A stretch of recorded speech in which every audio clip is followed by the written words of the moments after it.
Good. Okay. All right, I'll call this meeting to order. This is the Tuesday, October 7th, regularly scheduled DET meeting. Roll call looks like everybody's here, all primaries, exception of Brandy, who will be here momentarily. Notice the meeting was properly posted on October 6th. Item number 1, discussion and possible action regarding the minutes of September 9th. Motion approved. I'll second. We got a motion and a second to approve. All those in favor say aye. Aye. Any opposed? Ayes have it. Sorry. Okay. All right, I think I saw Mr. Wilkerson walk in. John, you back there? All right. Item number 2, discussion possible action regarding an update on employee benefits. Good afternoon. I attached the update. This is through the end of September, so we have 3 months of data. If you remember last month, we were about 968,000 over budget for medical and prescription combined. We're trending back down, which is good. We're about 524,000 over last fiscal year. We're 21% over in medical claims. I think that's really a timing issue. Plus, we paid 2 extra weeks. Last month, that was up at 29%, so it's gone down about 8% from where it was. For prescriptions, we're down. It's looking really good. We're down 521,000. Last month is 174, so we've gained some ground there to help with that overall net figure. But we're still within budget. Everything's trending good. I really think the medical will catch up once we get deeper into the fiscal year, since UMR started last fiscal year. Right. How is the county pharmacy? What's the utilization? Doing really good. Still We're ramping up? about 1,600 scripts a month. We're up to over $3 million worth of drugs a month, so we're doing good. I mean, $3 million total. Yeah, about $3 million total, it looks like. What's your average increase per month on utilization? It goes up and down, to tell you the truth. Next month, I'll bring a report on that. That shows you kind of where we're at.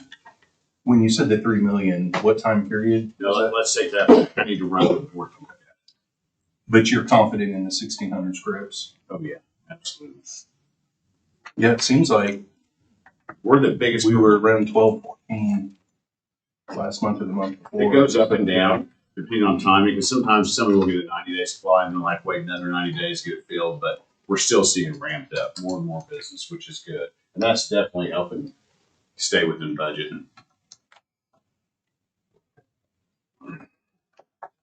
Hey, John, Yes, we sir. got a room full of people who may or may not know about the county pharmacy.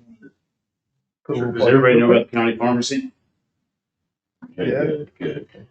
Free scripts? No, they're not free. The county, we pay for them, but we save money on our health plan.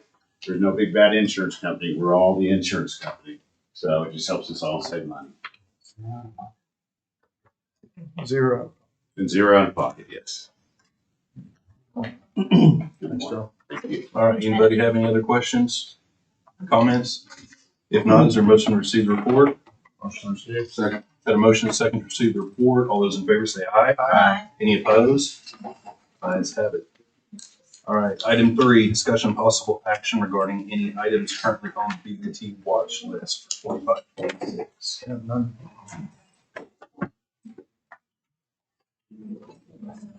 You're good. I can't see anything.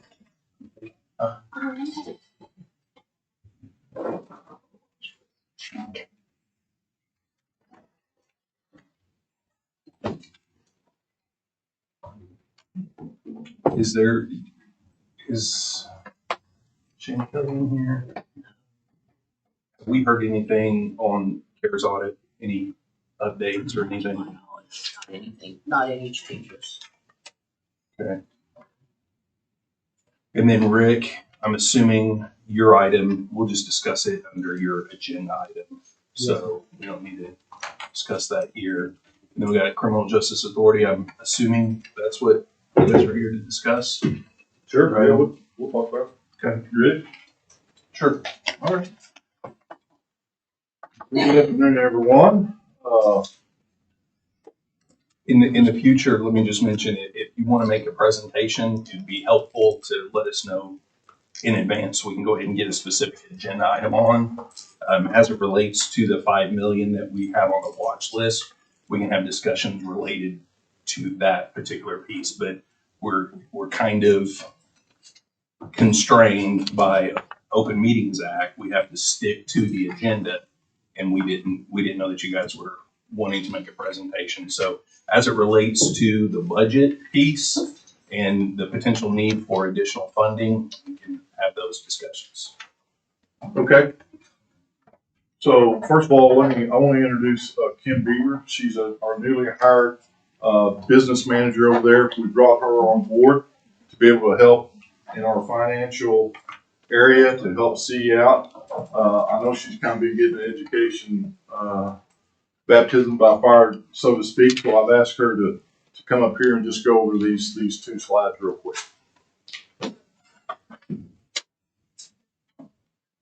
Hi, thank you.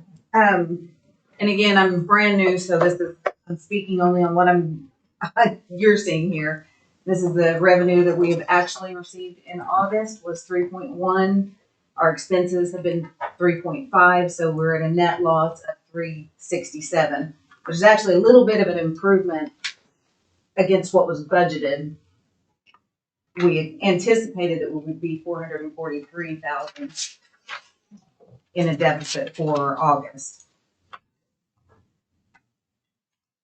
And if anybody has any questions, that's just kind of is what it is. And then there's just a second slide that is an overview of we're going to be in a deficit every month this year. We received some upfront funding to let us have a pool to pull from in these negative months, but we'll be out of money by 3/4 of the fiscal year. All right, I have several questions. Okay, So the trust knowingly is operating at a budget deficit. We are right now, yes. yes. You're spending revenues that you don't. Well, not necessarily. You gave us the 2 point, whatever it was to operate off of. That, we're going to run out of money. But however, that money will need to be refunded again, probably by the first of the year. Okay. The 5.8 million is, we're going to need that to be able to sustain us up until June. Oh, yeah. Yeah, for the fiscal year. Okay. And I realize most everybody here is new. Mm-hmm. But in several presentations, when the folks from the trust have actually come over to speak with us, you've talked about doing an audit on potentially overpaying up into the millions on medical claims. Where are we at on that? I have asked for a complete audit on this stuff. We're going through this stuff as we speak. I got them over there working now. We're breaking it all down to see just exactly where all that funding is going. And if we're overpaying, who's doing what? I don't think that was ever done before. We're doing it now. Just, I've only been over there 3 weeks myself. I'm getting a handle on exactly where all the money is at and where it's going. So it will take us just a little bit of time, but I've got meetings scheduled with some of our, those providers, like Heritage. Yes. Heritage, we have a meeting tomorrow, just finding out, where all the money is. Where are we at with Oklahoma City? We had a meeting last week with them. We made them an offer and they turned us down as far as the contract goes. So I don't know. Speaking of the Oklahoma City issue, so that currently, we're talking about misdemeanor charges, correct? Right. Yeah. So currently, we're the only facility that Oklahoma City has in which to put those that are charged with their misdemeanors, correct? Correct. Do you happen to know a percentage of those that they're putting in our facility, charging both misdemeanor and felonies as a way to get around and not pay us for the services that are being rendered? We've got those numbers. I can get you the exact numbers because we just kind of went over that the other day. So I can get you those numbers and send it to you. But the largest contributor to our jail population on a misdemeanor side is refusing to enter into a contract with us. That's correct. And I made a huge concession to them. And that concession was on the second day charge, which is $66. The initial was $192. Right. Okay. Well, I told them that we would waive that if they would give us $192, and they blatantly turned us down. What was the very first question that you asked about, is this the only jail they have to bring their, Other than Cleveland County now, they recently Right. signed for those employees who are individuals who are arrested in Oklahoma City in Cleveland County, I believe is what the BOCC there did. They can take them to the Cleveland County Correct. to consider on misdemeanor charges. But the vast majority of folks are Oklahoma County when, residents. when you say misdemeanor, you mean state misdemeanor or do you mean Municipal charges, strictly municipal charges, charges. not state charges.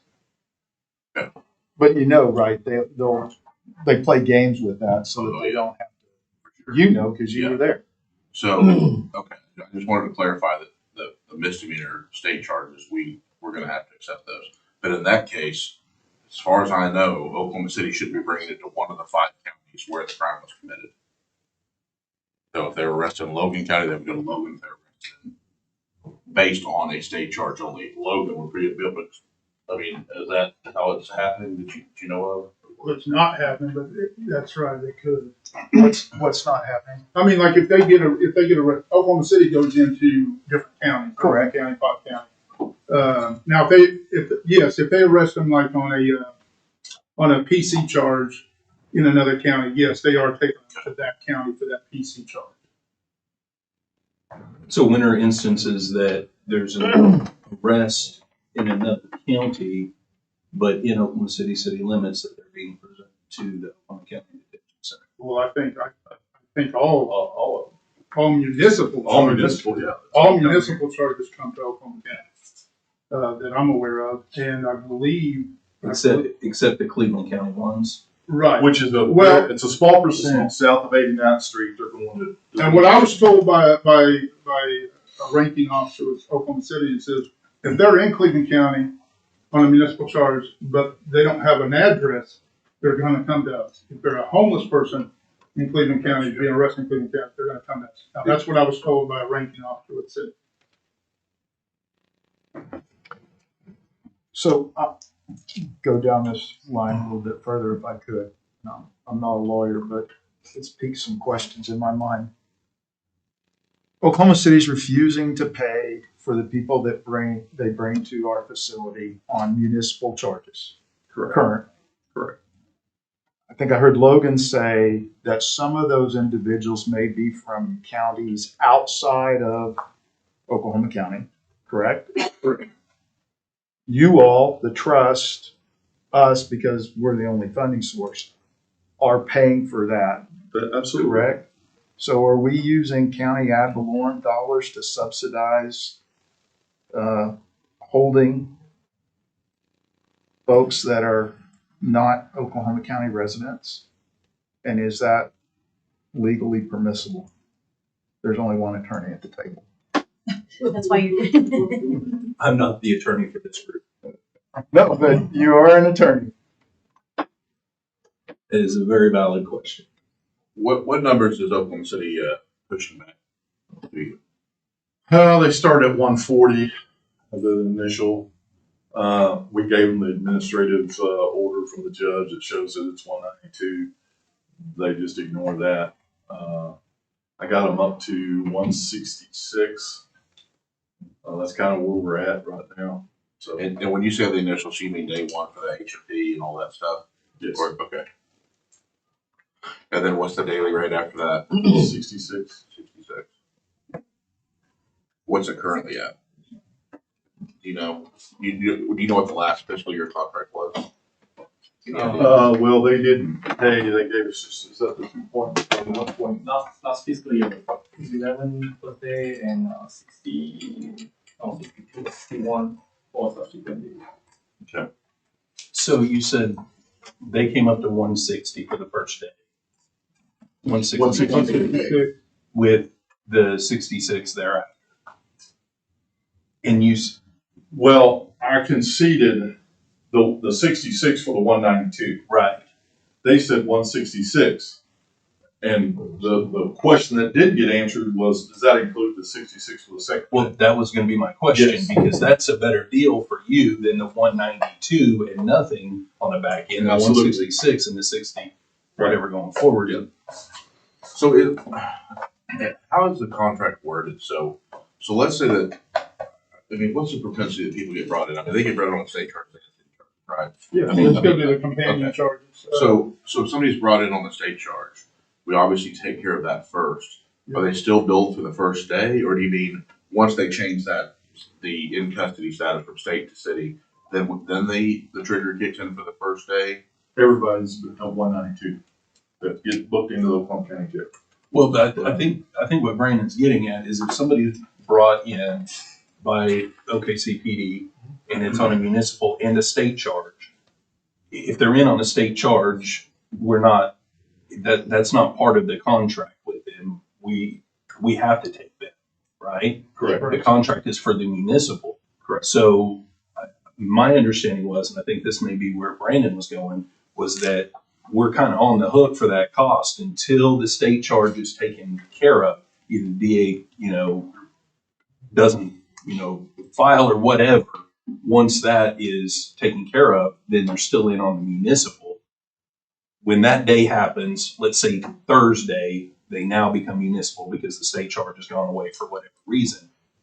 Are you charging the 192 starting on that Thursday, or would it just be the 66 because the 192 would have been associated with the day that they weren't paying anyway because it's on the state charge? It'd just be Okay. 66. So Oklahoma City can manipulate how much they pay by filing dual charges. Pretty much. It's super common though. I mean, I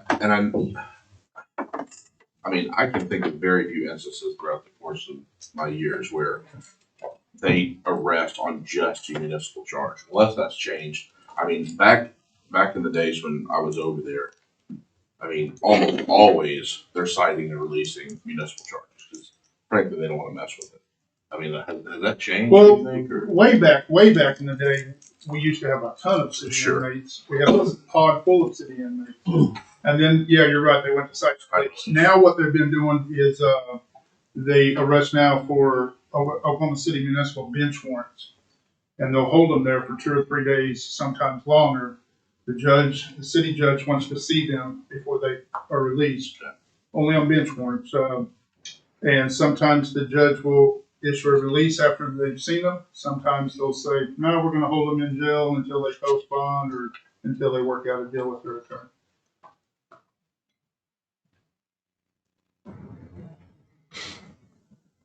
I apologize for interrupting. If whoever's going to speak would step up to the podium, that's just so we can clearly hear you on the mics, because they don't always pick up whoever's speaking in the crowd. And just for clarity, these discussions may seem like they've wandered from the 5 million, but they haven't. This is the city contract is part and parcel to the funding mechanism that you need to operate the whole facility. So I think these discussions are appropriately related to the dollar amount that's on the watch list. What's your plan, if any, to scale back on VHS services? When we get more staff, you're gonna be, they can come in and fill those positions.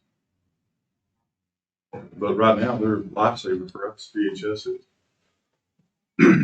So. Gotta have more staff. Are you looking at other things besides just funding? Because I'm looking at everything, Cody.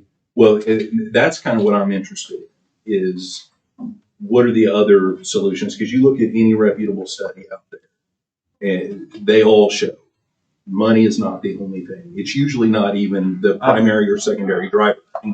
So What I don't want to see is us just looking at throwing money at a problem when you're still going to have the same situation. I can go back to, what was it, 2021, when we had a presentation, maybe it was 2022, September supplement. Mark McCubbin came in here and said that you guys weren't we had funded the jail at 400 FTEs. So what we did was we had split the sheriff's budget 2 years prior to the trust taking over into a law enforcement budget and a detention budget, so that we kind of get our hands wrapped around what it costs to run the detention facility. Because before, the sheriff had one budget and was paying for everything, so we needed that split. So the sheriff's office operated out of a separate budget for a couple fiscal years, so we could kind of see what that was. Then when the trust took over, we recognized that there were some expenses that the trust was going to have that the sheriff's office didn't have when they were running it. Because, one example was insurance. We're self-insured over on this side. You guys were going to have to come up with insurance expenses. You were going to have to pay the sheriff's office to do transportation. So what we did was we took the budget that the sheriff's office had for 400 FTEs, and we added on top of that those extra expenses that the trust was going to have that the sheriff's office didn't have to get at that final budget. So that's kind of how we started this process back in 2020 when the trust, initially took over. We had the CFO come in, September supplement, and said, hey, we've tried, we just can't have 400 people. We just can't attract and retain 400 people. So what we decided to do was we took the salary dollars for 80 FTEs and gave raises and reduced our FTE arbitrarily from 400 down to 320. So that's why you're at 320 now instead of at the 400 where we had initially had you guys. Well, I was tracking numbers as far as retention, number of detention officers and whatnot. And when you looked at the time period that, and it was substantial, I think it was like 30% pay increase over a short few months. So it was a pretty substantial difference. And you look at I had charted the number of employees before, during, and after that salary adjustment. And for a month or 2 months after that salary adjustment, you had a little bit of an uptick in employees 1 month, another month it was steady. And then 3 months after the salary increase, it was just a precipitous decline. And it just continued. So my point is that is an actual representation of the studies that are out there. Increasing pay and throwing money at solutions, while it is a piece of the puzzle, I'm not saying that it's not, there are other pieces. What I don't want to see is us get into a situation like we were in September of 2022, where we throw money at a problem and we only see that problem get worse because there's no conversations, no outside the box thinking about how to solve the other tangible and intangible issues that address issues such as employee retention. Does that make sense? Sort of. I'll reiterate what Cody said. The trust, through the Citizens Advisory Board to the trust, did a study of the employees. All we heard was pay, pay, pay. And that own study done by the Trust Citizens Advisory Board said that pay was not the determinant factor in retention. Joe, I don't think anybody's saying pay is a determinant factor. I don't even know where we're going. Well, because that's all we hear. That's all we hear. I mean, what else? What other things are you implementing, trying to do to help solve the problem other than just Of staff?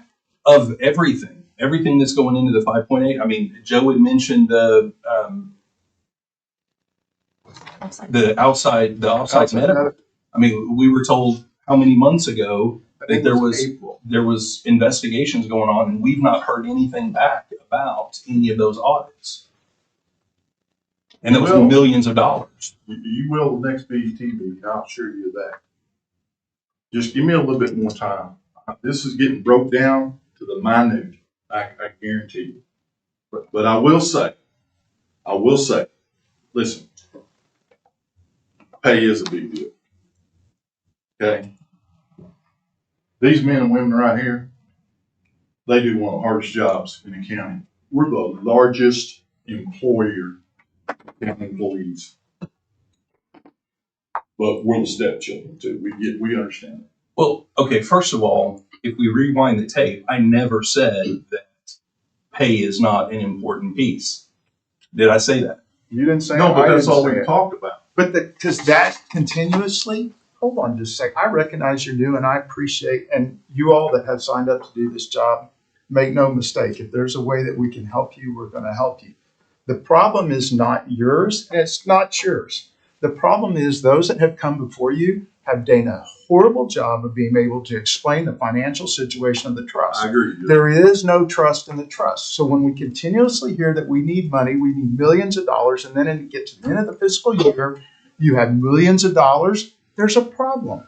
And until you all show up regularly, again, not you, you're new, and you establish that level of trust with us, there's going to be these types of questions. We had a situation a We few have years a ago. financial duty to the county as We had a situation a few years ago where the trust came and made a presentation and they were going to need $250,000 more in outside medical. You guys probably remember this conversation. And I was looking at it and I asked, I think it was C that we were talking to, why are you going to give me the basis that you're saying you're going to need another $250,000? I think it's $260,000 more for that next fiscal year. Well, because costs are going up. Well, no, because I'm tracking these. If I look at averages over the last 3 months and averages over the previous 3 months, so 6 months, and then the entire year as a whole, it was at the previous year's budget. So why? I mean, explain to me, is there something out there that we don't know? Well, we'll take a look at it. The next day I get an email with a new estimate of needs that has that number just completely taken out and back to the other number, no explanation, and it just makes it look like it's just a pencil whipped number, right? I mean, you got to come back and explain instead of just throwing stuff out there. I agree. That's where we are coming from around this table. We have sat down, I don't know how many hours I have spent with previous directors, with trust members, having conversations. I had mentioned when we got ARPA dollars. You guys remember we did the hazard pay. Well, when we had CARES dollars, we did hazard pay. And if any of you were at the detention center then, you guys had received that. Well, when we got ARPA dollars, the county was talking about doing that again. I met with the chairman of the trust at the time. They were asking for more ongoing salary dollars. We didn't really have it, but I said, hey, we got ARPA dollars where we can look at doing stipends and give money to the detention officers, you know, whether you do it monthly, quarterly, semi-annually, we're going to do this. Get us a number and let us know what you want and apply for that through the county, just like you did with CARES. The county rolls it out. We have meetings. All of the departments submit all their information on what is needed for their employees in those departments. The trust, the jail submitted absolutely nothing, did not request any money for it. We have these conversations. We try to help, but it feels like we're trying on our end and we have suggestions and everything, and it just falls on deaf ears. Okay. But to Joe's point, you're new. A lot of your staff is new, but that's kind of the track record in the history. And I understand the frustration. I do. I really understand the frustration because I don't think you've got the right information. I don't think the right information has been presented. Okay, and I know that information has changed.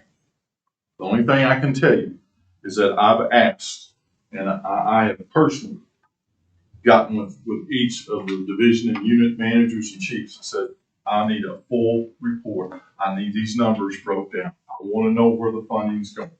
What are our options? Where can we cut? Where can we move some things around? to better operate that jail in an effective and efficient manner. I will get you the information that you're looking for, Joe. Thank you. And I'm not upset, but it is a pressing issue of that. And for us to be able to retain people, when the trust started 5 years ago, those people that were hired when the trust started, okay, we have 7 left. So we have a lot of problems over there, and retention's one of them. That's one of my biggest issues, because I have to have people that's got to be able to take care of the inmates. And that's an issue. There's a volume of issues and problems. I get it. It's going to take me a while. Give me a little time. Okay, give me a little time. But I'll get the information that you need, and it'll be consistent every time. I can promise you that. Is that fair enough? Yeah, the other thing that I was going to mention, when the trust was established, one of the main reasons why it was established was because a trust could go out and enter into other financial agreements, financial arrangements to be able to generate revenue Absolutely. that the county cannot. I was on that committee that drafted the indenture, right? That was the biggest intent.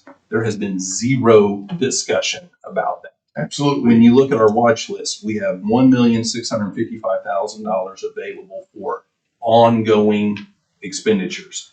We've got a little over $10 million in the account, but a lot of that is one-time money that came in. So we've got to be really, really careful on what we do with those one-time dollars, because if we give you money, say you want to, do, $4 million, you want to enter into a contract and it's going to cost $4 million, and that contract is going to move forward year to year to year. Well, yeah, we can afford that maybe right now, but we won't have those funds the next year or the year after or the year after.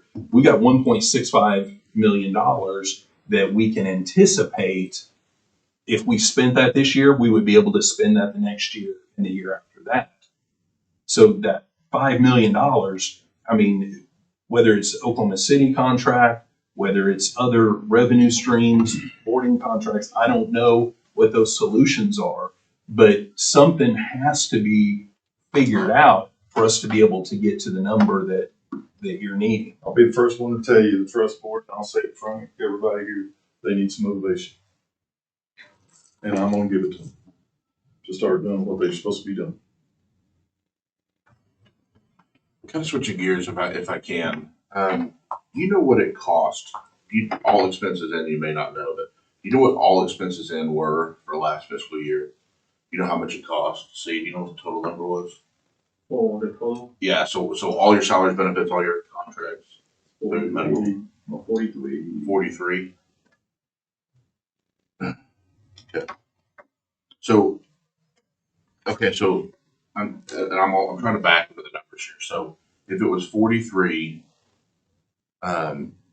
what's your total revenue with the appropriations and all your cash stuff? You know?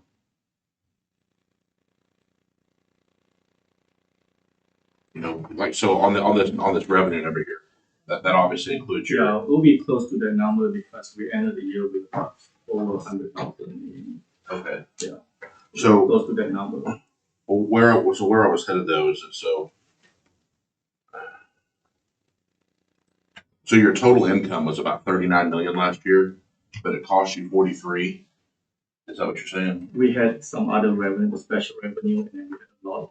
We had carryover money from the year before, and a few other one-time revenue that we had. So that's why we were able to use those to pay for all our expenses.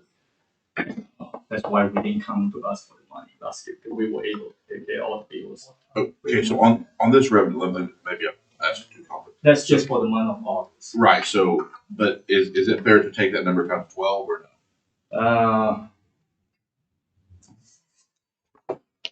And this includes again prisoner boarding. It includes any value-added benefits from phone contracts. What's the number? 3.2. So ends up being what 38 million a year, something like that. 39. And that's all, it obviously includes your general fund appropriation, but then also, it includes everything else that you would bring in? Yes, And of course, the Oklahoma City contract's not built into that. right. So, I mean, the amounts will be a little bit here off, and then depends on when we receive the payment, like all our reimbursement, sometimes it doesn't come to us till the following month, the following week on the new month, so we'll be in that range, yeah. Okay, so based on this revenue and based on last year's actual cost, you had to make up a difference of $4.1 million or so to cover all the expenses for last fiscal year. You see what I'm doing? So if we know that this is roughly your budget, if your revenue estimate, Right. and so we take that gives you $39 million, and we know that your annual expenses last year were 43. So there's about a $4 million deficit to make up. So did you carry over the $4 million from last year? Did you have that much money to mess with as far as carryovers, or what I'm trying to figure out is how was there? I mean, That's how the budget for this year is 44. It's based on Right. what we estimated the expenditure going to be, and then the revenue. He asked though in the beginning, what was your expenses last year? Not your anticipated for this year. What were your actual expenses for last year? yeah, I'm just trying to get to where what are the major increases that we've had? What's important now? I mean, as far as funding. 43, yeah, last year was 43. Well, does that have total revenue, not including carryover? That's the expenses. Right.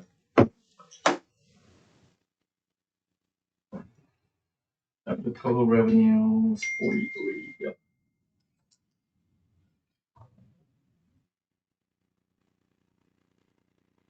Last year's revenue. Yep.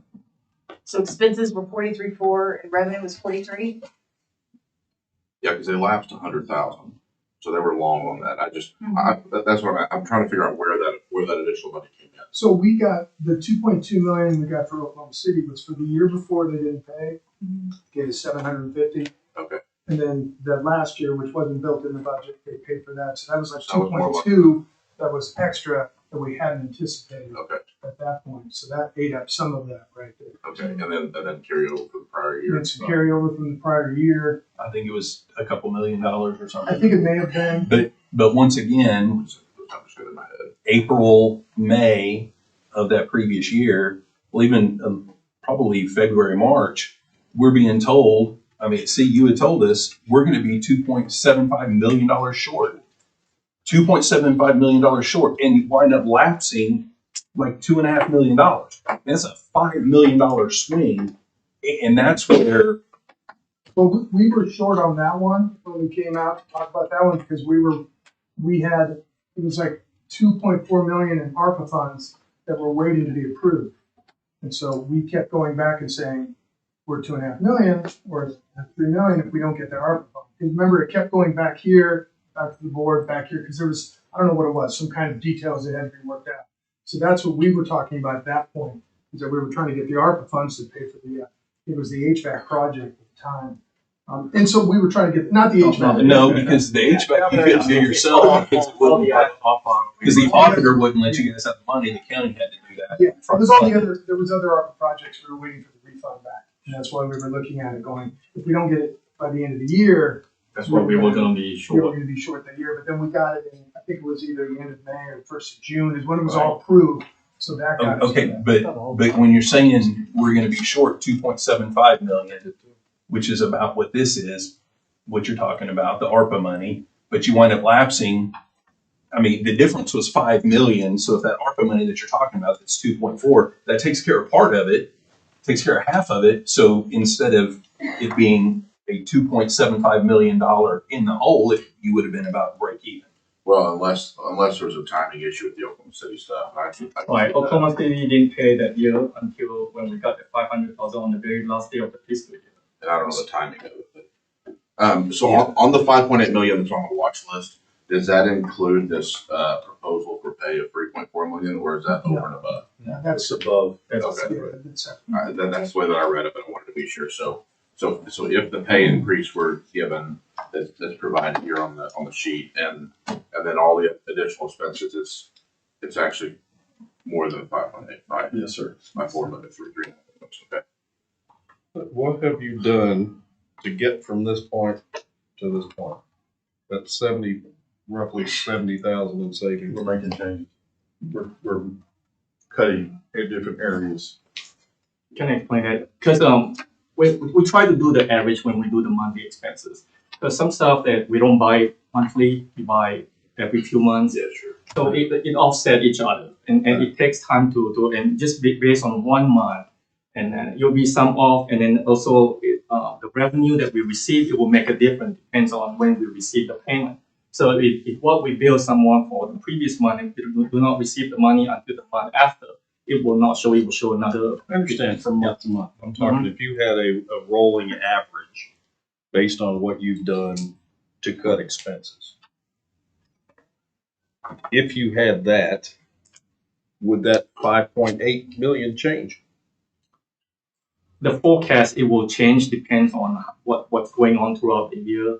And then we'll go back and evaluate everything and look at where we can save money, and we do that daily. That's not just something we do monthly and every time when we spend some money, we put all into consideration to save money.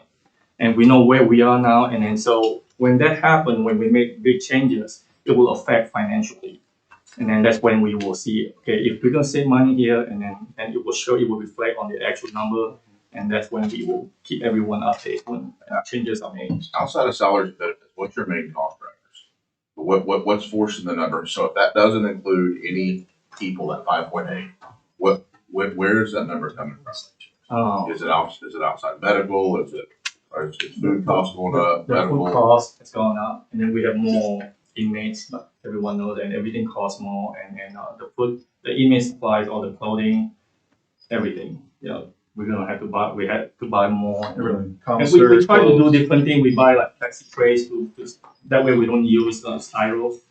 Yeah. And then we were able to use that and put the money on the flexi trays, and then we're just making sure that all the officers are getting tray back, and then So, I mean, are there any ways to generate money at all that you can think of? I mean, without, and I know not you specifically, because I know the trust seeking outside revenue sources. we negotiate the commissary contract, and last year when we had the contract with 40, we got that back up. We raised that to 45% instead of 40. What are y'all doing? Y'all doing smokeless tobacco by chance? We had a meeting about that last week. I'm gonna bring that up to the trust. That's You don't make revenue. Oh yeah, we've already put the numbers. We talked to the vendor. I saw how much it would make, and so I'm gonna propose that probably. There's obviously pros and cons to that, but we've looked at it. And just so you know, it's not like a little pouch of tobacco like you get at the convenience store. It's medical grade nicotine that comes in a pouch. We've already tested it to see if it would burn, because a lot of times inmates figure out how to light something up. So we're looking at that. And you're correct, absolutely, it'll generate a lot of money. But let me go back to the cuts. I've started with medical, and I've already saved, we probably come up with close to $200,000 in savings. Just, here's one instance. We had a person that was doing some duties that was an RN. We was paying her an RN salary. And come to find out, those duties could be done by an LPN, which saved us some money. Yeah, in the long run, it was only $20,000-$30,000, but when you add all that up, it's getting up there. So I'm looking at all areas where we could save money and to better distribute that money to be more operational than what we are. So we'll be in a little bit better position, I promise you guys, next time we come over here. And but I just wanted you to get a look at the folks that are working over there. We're working hard. A lot of us are working overtime, putting in lots of hours. A lot of them are taking some punches, and a lot of these new ones that are in the academy, they're going to get their feet wet here pretty soon in a few weeks. But we want to have a relationship with you guys. We want to bring you guys the information that you need to be able to help us. So I want you, I can't speak for the other administrations. I can speak for myself and these folks. We need you to help us, and we're gonna do what you guys need, the information that you need. We want to provide that, and we want to make sure it's correct, and consistent. That I can promise you. Yeah, go ahead. I want to kind of circle back to a little bit of the question. You talked about the Oklahoma City contract, and we closed that prior to fiscal at 500,000. What was the actual amount that we felt was due versus the 500,000 that we settled? The year before, I think they paid $1 million. So we somewhat ate a $500,000 loss Yes. as a result of this. Yes. Yeah, because they didn't pay for the entire year. And see, what they like to do is, this is their modus operandi. They They just push us till the they end just until kick we it, have kick no it, other kick it, route kick to it, move. and then they beat you down, and they say, well, we'll settle for this. We got a close fiscal year out, so what are you gonna take close fiscal year out? Right, And and that's what I'm getting back to your comment was, you're saying it should be 192 recommendation, and we're trying to get into a number that I don't want to get into April and May, and we're back in that same situation, and you take a $500 to $1 million loss. Correct. Again, just so that we close the books. Correct. Well, the trust doesn't have to close the books, just Right. for the record. Yeah. There's no Yeah, it's obligation, very different they don't have the than- same obligations we have. Right, but I'm just saying, we took a $500,000 loss. Are we gonna take that again, or are we gonna take it worse? Because that's just the bottom line too, is we're losing money on that end, not just having sufficient revenue to do that. When they make, are we obligated to pick up those types of business decisions that the trust makes that impacts us? Right, so, I mean, there are certain things that have to be funded probably, but Christie, you had It's a loss that we can't forecast. I mean, we have no way to offset that. Tim, on this contract with Oklahoma City, you sounded like you were negotiating and trying to get him to a number. Do you have trust members involved when you're actually doing the negotiating? Yes, ma'am. So we've got trust members with higher up Oklahoma City officials. Yes. The Oklahoma City, Let me, I don't mean to interrupt you, no, you're but fine. there's some issues there that we're not getting the type of support that we Okay. need. Fair enough. Just leave it at that. Yeah, fair enough.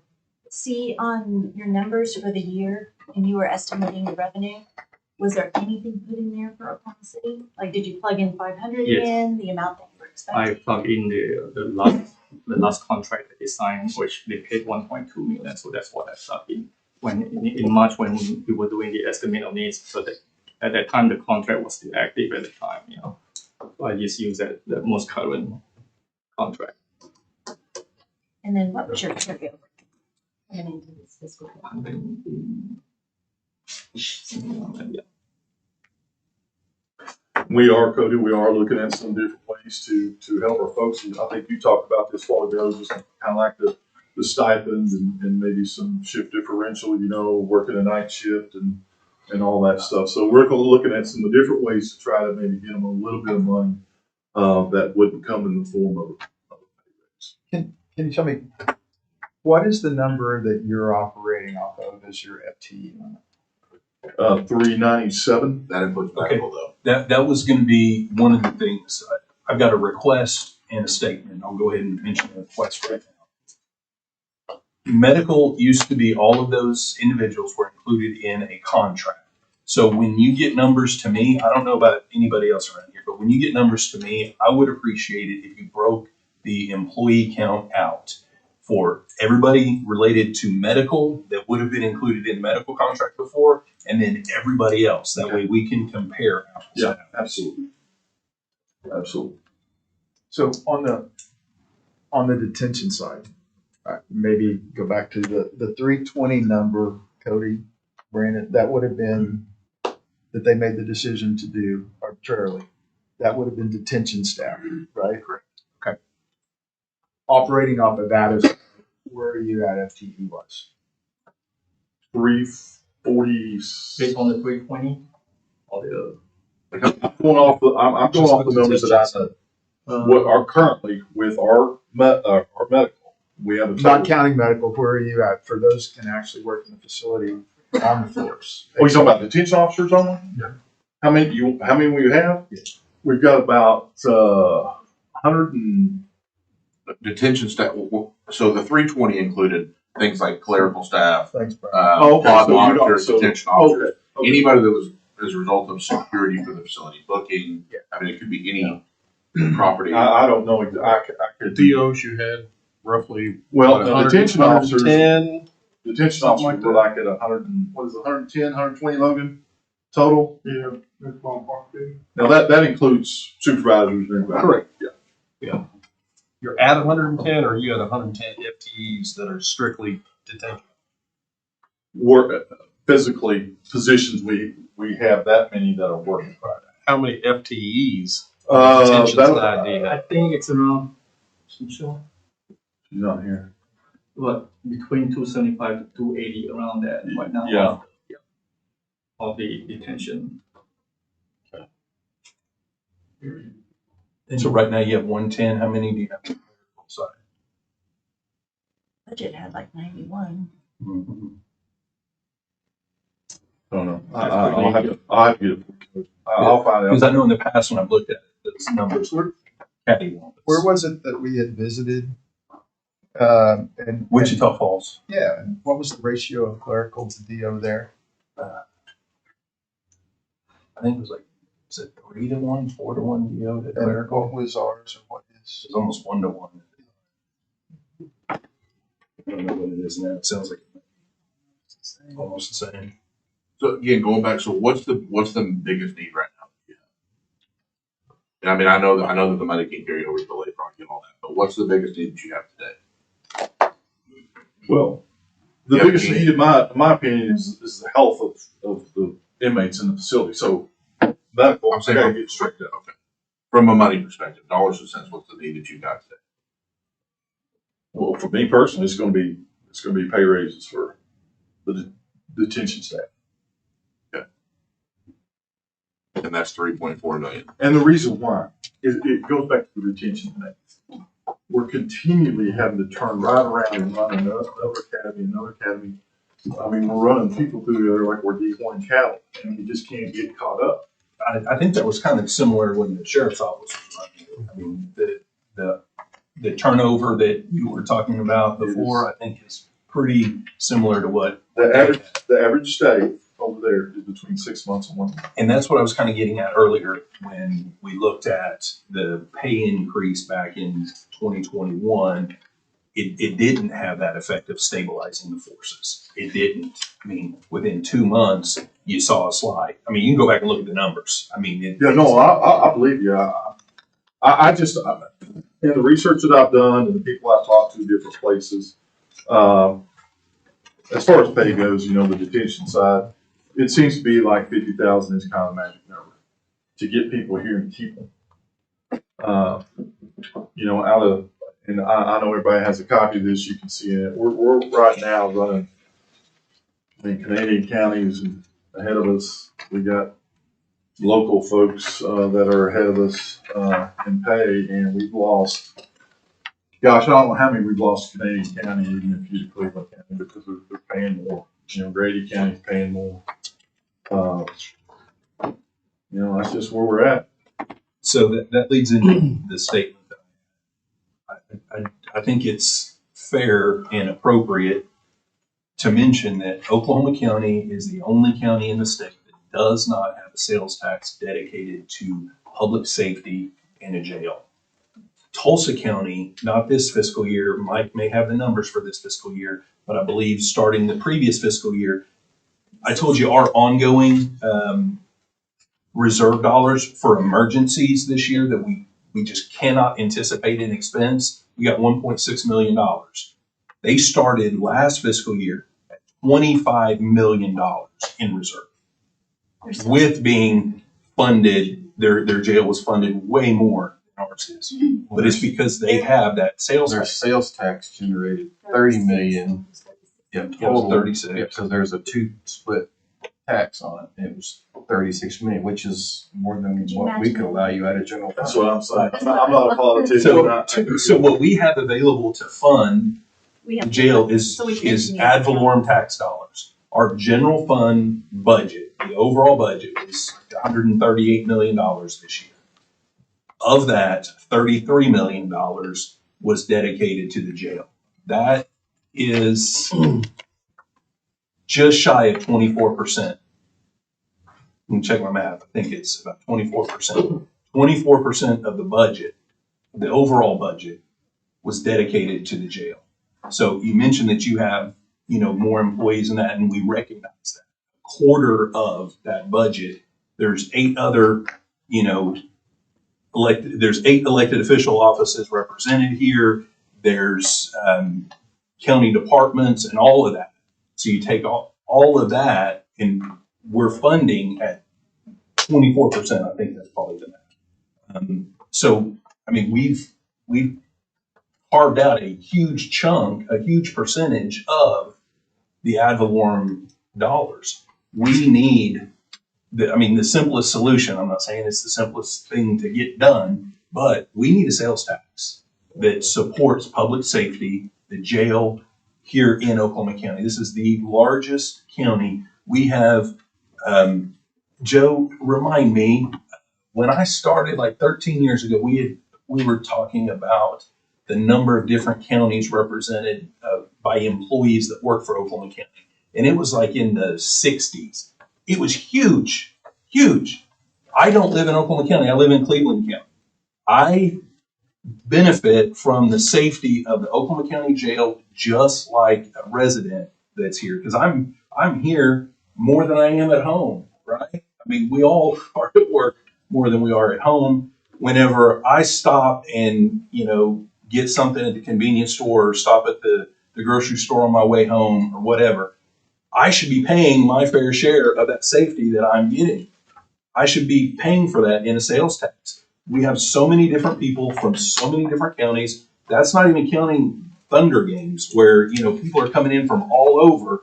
There's huge opportunities to have other people that are coming and enjoying the ample opportunities that exist here in this county, but are not helping pay like happens in 76 of the other 77 counties. Can I ask you a question? Yes, sir. Yeah, the Olympics are coming.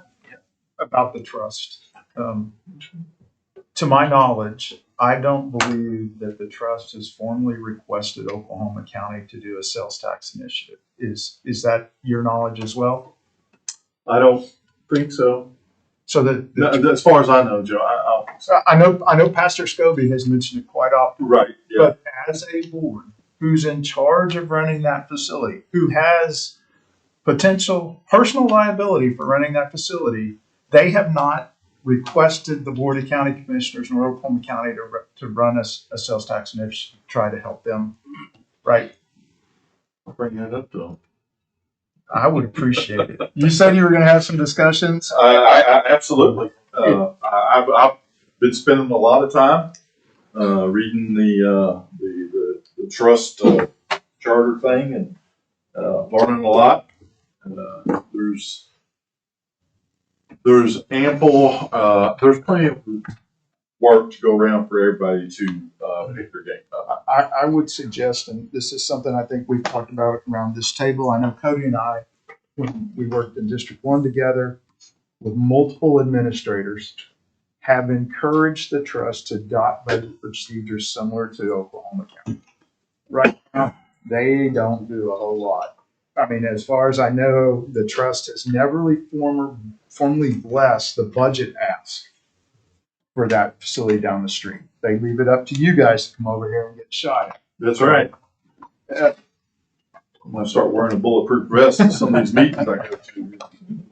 And, Yeah, and it's been suggested that since the county is funding the majority, I mean, almost all of the operations over there, that the budgeting, we split, all of us split our budgets into a salary budget, benefit budget, M&O, capital, and something else.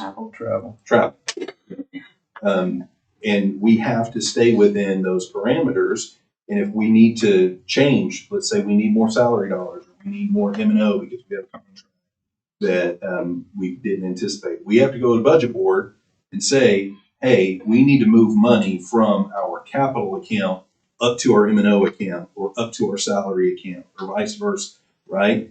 And in the past, I'm not saying it's still this way now, but I've talked to Chris Sherman before he was hired. I had a conversation with him about this, that it's more like it appears that the way the budgeting is done over there is just reaching in your pocket and pulling out a wad of cash and paying, instead of having set accounts that you have to stay within. And then if you need to move money from one account to the other, you go to budget, or you wouldn't go to budget board, you would go to your trust and explain to them, hey, we had anticipated this, but we need that, and we would like you to approve a transfer from this area to another.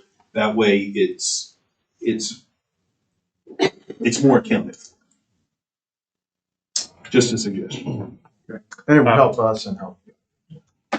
One question going back, I apologize. I don't want to beat a dead horse here.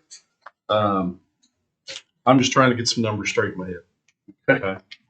On your pay proposal. Yes, sir. For Jim. Okay, I multiplied your proposed number times your current FTEs all the way down. That adds up to a little over 1.74 million. Now that's just salary. No, you got benefits on top of that. Right. Where's the 3.4 coming from? Where's the 3.4 coming from? Benefits is about 340,000. Yeah. But that's not 3.4. That, because this right here is just showing the detention officers. Everybody else in the building would get somewhere between a 7.5 and a 14.5 pay increase. I didn't want to leave anybody out. That's everybody that works over there in the field. But the biggest is going to be the detention officers at the lower rank. The biggest, what did you say that number was, Paul? 1 point what? It's a little over 1.74 million if you're on just this page. Well, 3.4. Is that just for salary? That's just salary. So that's 20% of that. Right.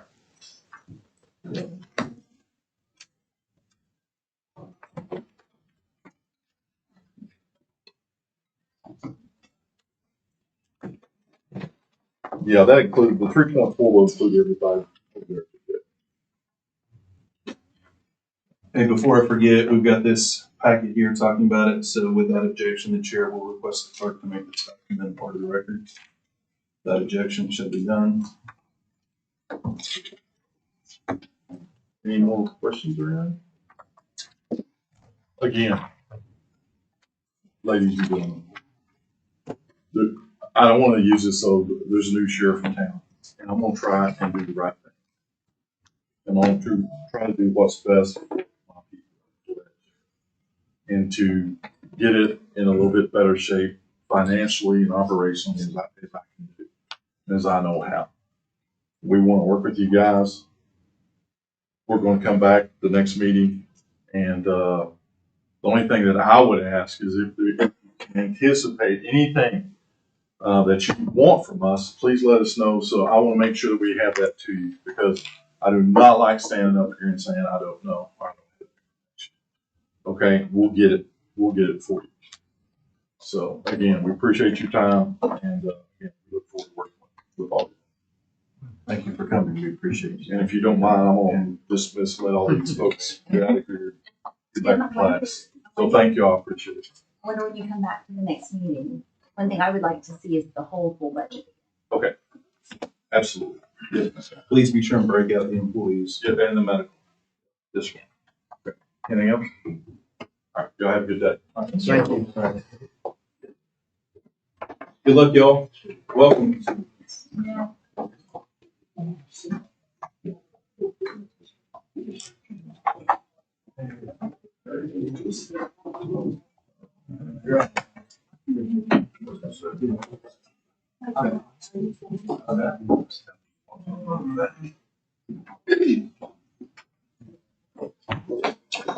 I get it.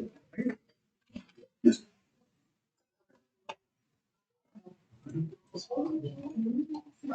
All right. Just for the record, how do the trust members get in place? How do the trust members get in place? You get to appoint one, Mike? No, they're No. appointed by the Board of County. Just saying. Yes. I'll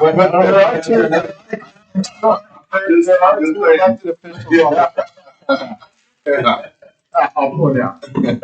I know the District One guy has been the only one that's talked about a sales tax. So, The Board of County Commissioners City kind of get to appoint. yeah, that probably. Like more active. Like Commissioner Lowe comes in, he can't appoint anybody until they I mean, hell, even when trust members disqualify themselves, so there's not anything the board can do. Okay, that was, I think, the longest watch list discussion. I think you're. Sure. But a good discussion. Yeah, yeah. It's time to adjourn, right? Is there anything else on the watch list anybody would like to discuss? If not, we are skedaddling to number 4. Discussion possible action regarding a recommendation of Oklahoma County Budget Board from BET regarding a transfer from general fund reserve, one-time monies not to exceed $425,000 for court clerk's 5th floor furniture, blinds, and moving expenses. Yeah, we've added moving expenses to this, just to make sure for the record that everybody knows how the money would be used if approved.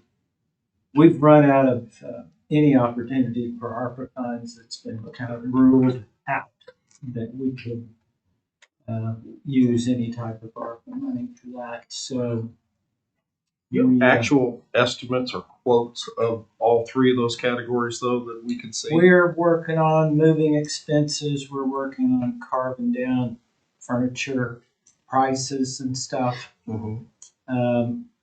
The one promise that we know we're going to make is whatever we don't spend, we give back. So we will account for every penny. The blinds, we got them to come down a couple of grand from 38,000 down to 36. This is just something, our goal, just FYI, if you've been up there, they're moving right along. They may be through in December. Our goal right now is to move in on MLK weekend.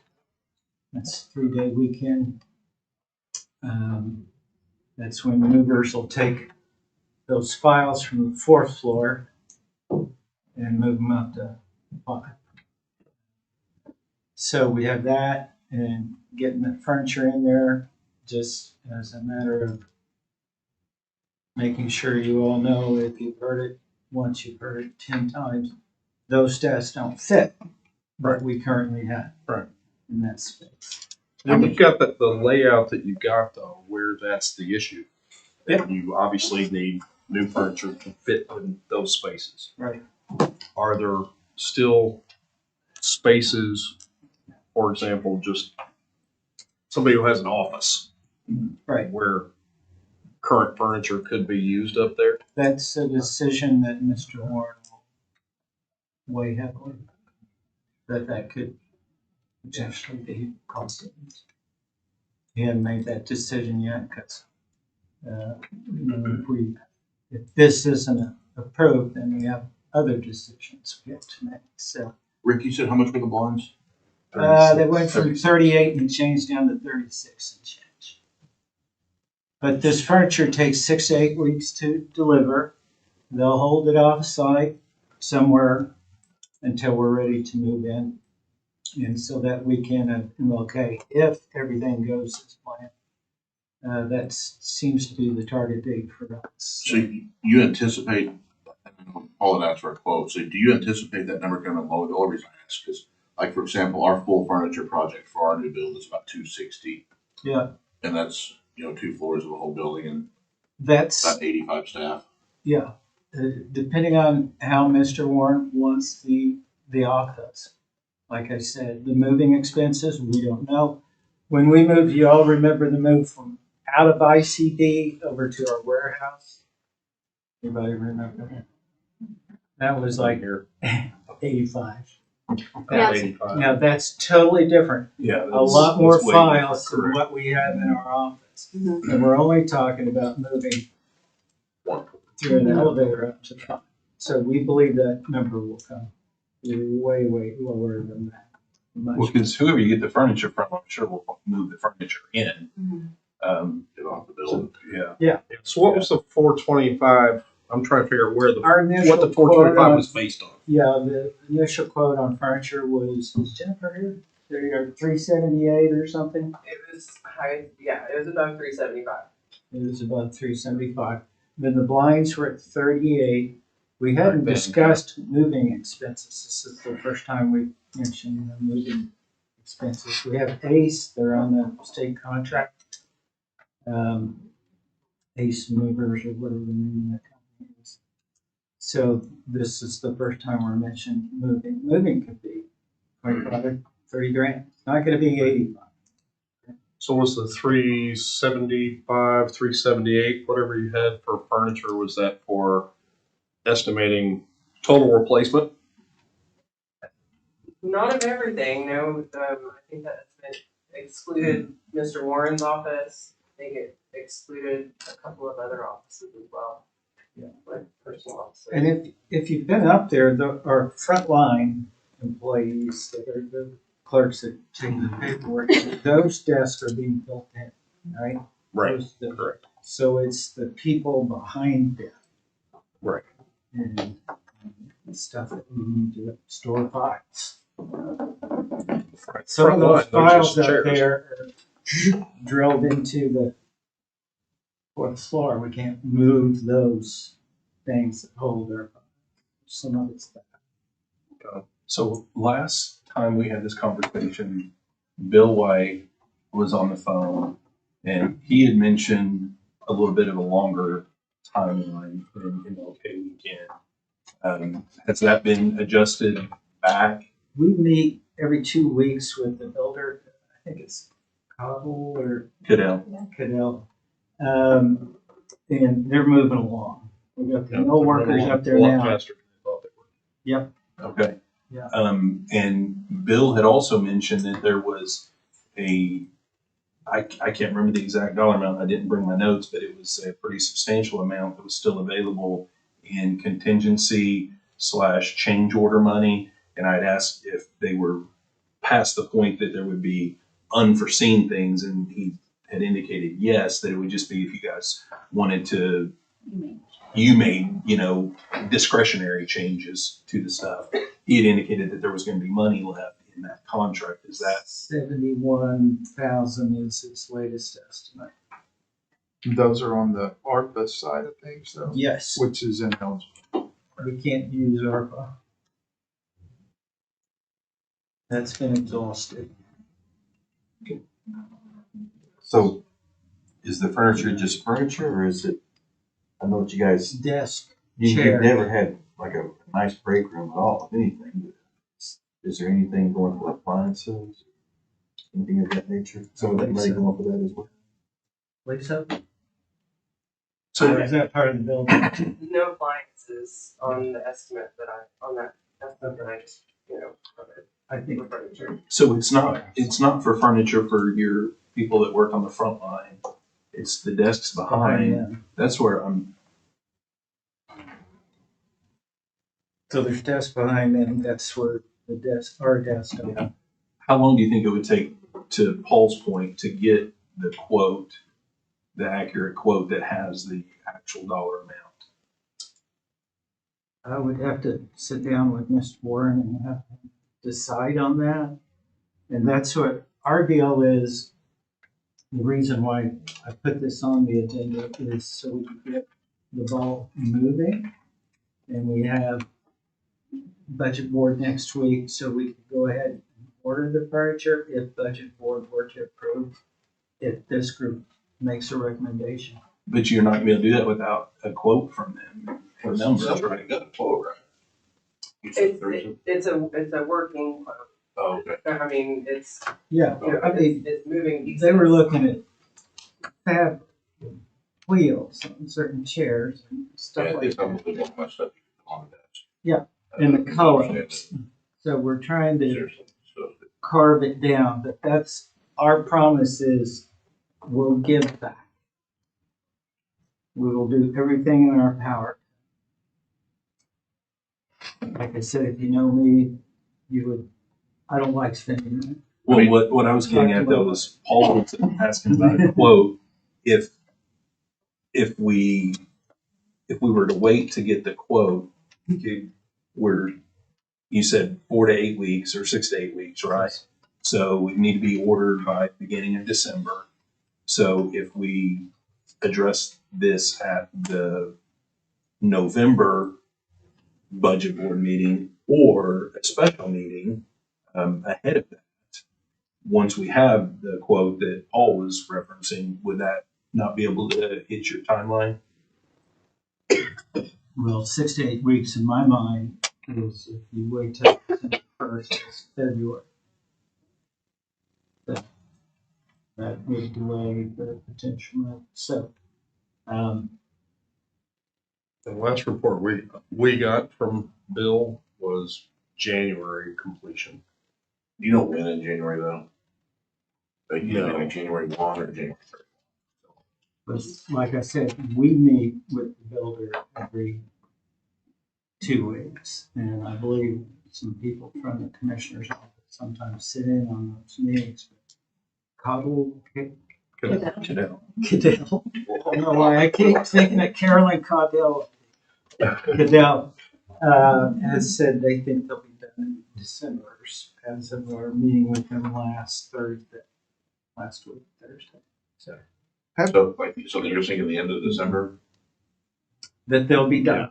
Which means you'd have to, if it's the end of December, they'd have to place furniture order by the beginning of November. And we've also, just FYI, we've got to have the state come in here and make sure all the lines are hooked up. There's those computers are their computers, the state, and belong to the state. So we've got to get them prepared for this too. So there's a lot that goes into this move. And anybody who's moved knows a nightmare.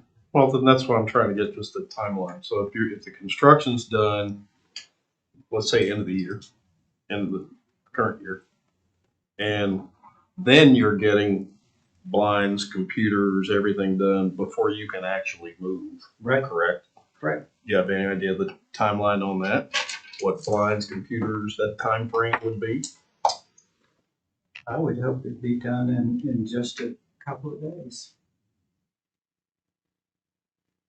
I don't think it'll take long. I have a mechanics question on this still. I'm not ASC certified. I'm not the ASC.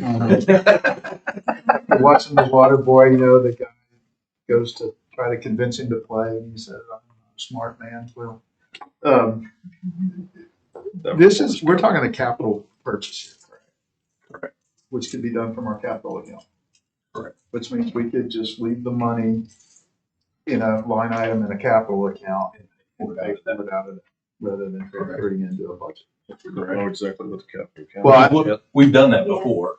We do. Yeah. Oh, you do that. You want to know? Sure. Okay. So, we need to send out the numbers for the capital project detail. There's, after we closed out the open, the projects from 2017 that were no longer in operation and were no longer needed, we closed about 840,000.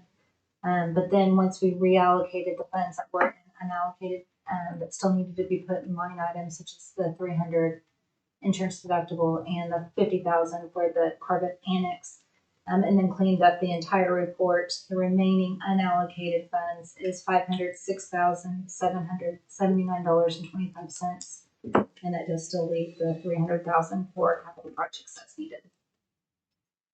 And you said that does leave the 300 for the. Yes. So we have the funds available currently in capital to cover this expense once we know what it is. You heard it that way? Yeah. Thank you, Jessica.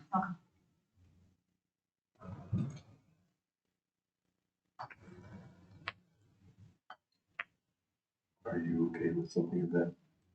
Yeah. Okay. We got the capital as needed. Yeah, that's true. Yeah, honestly, we were hoping this would be ARPA. And we exhausted Yeah. that reach. She was hoping that it qualified. It's disappointing and those one-time monies are precious. To me, in my mind, when I wrote the agenda item, that was where my brain went, was the one-time monies. We want to move forward prudently, and whatever the most prudent thing to do. Right, well. Go with the wisdom You're of fine the with group. that, and the OCC is fine with that from the capital account standpoint. So- Well, I don't have that authority. I'm just saying it's an option.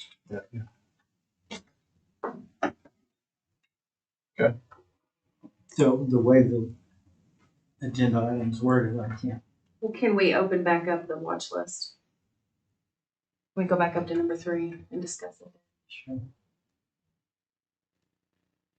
Chairman, could do that.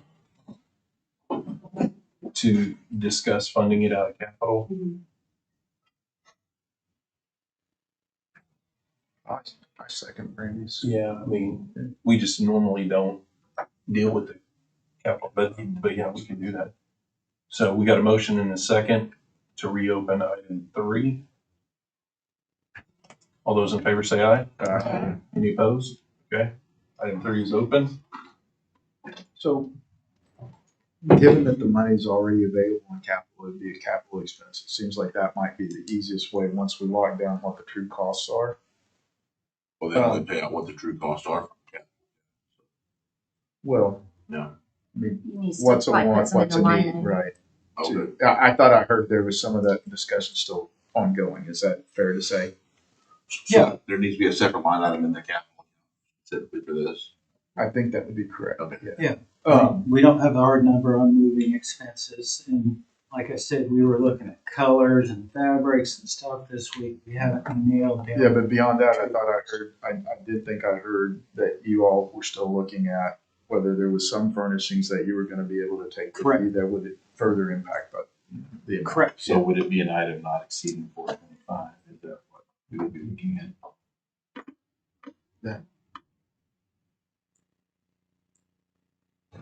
But have to provide actual And- invoices. Yeah, and we'll come back with a hard When you're number. number. spending it, you're just putting 425 in the line item, whatever's left was spent. Yeah. Yeah. Cost. That's just an item that would be on budget board to establish that cost center, correct, within capital. So the plan is next week at infrastructure, we'll discuss this budget that Joe's holding in his hands in regards to approval to close off those line items. And then we'll have a budget board agenda item for each closure of those in order to put everything back into unallocated funds, but that'll be the final number. And then you'll have to have another And then we'll agenda have item to another create agenda that. item, create the line item for whatever's decided today. I kind of defer to the 3 commissioners' offices. I just don't know what other capital stuff has been discussed. I haven't sat through infrastructure and stuff, so I don't feel like I have a So strong There's feeling either several way. things we're going to have Mhm. to fund here Mhm. soon. is BOCC the one that determines what comes out of the capital account? Do what? The BOCC is one who spends the money out of the capital account? Or it's not a budget board thing? It's both. I mean, we Budget decide to board put has money in capital, and we, the budgeted cash transfers when we build our budget. The items to do a lot, like a new line item for a new project. That's budget board, right? Yeah, so Yeah. budget board. The only reason I was thinking and saying that a lot because my concern would be, so if true they're building it, and they're moving in December, I just don't want it to, because when I hear 6 to 8 weeks, what I hear is 8 weeks. I say 8 to 10. Yeah, exactly. So, that means, that's pushing to the very limit November 1st. We're already nearly halfway through the month, so.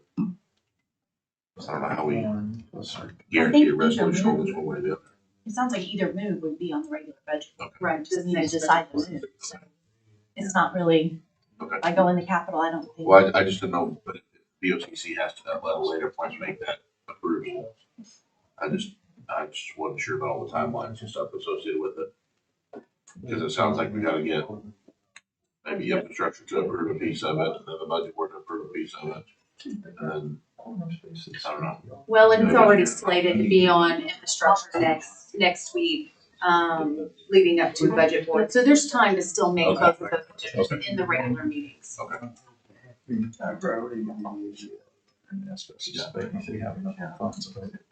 Well, and here's it, if,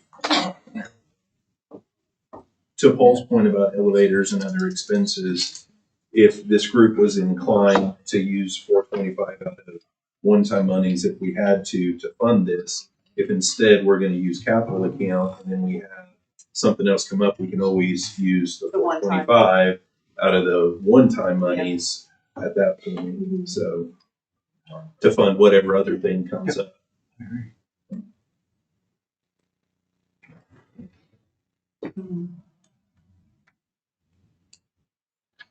That needs to be a serious discussion. It would be nice to build up a small reserve within capital, even more than the 300,000. At some point, these one-time monies won't be there and kind of back to, I mean, it'd be nice to have reserve in there. Maybe there'll be a new source of revenue. Huh? Maybe there'll be a new source of revenue. Maybe. So, it's gonna be shit. What did you say? Stop right there. I'm being optimistic. Is it 6 of one, half dozen of the other? It really is at the end of the day. All right, well, if we're still on item 3, If it's 6 of one, half a dozen of the other, then why not just move it out of the one time, that way you don't have all the other groups on the capital, and then we've got that money sitting in there for emergency. Yeah. Well, the reason I even brought it up was I sensed maybe a reluctance to move the money out of the one time if we had funds available. But if the group recognizes that at some point there's going to have to be an infusion of cash in the capital one way or the other, I mean, take it out of the one time.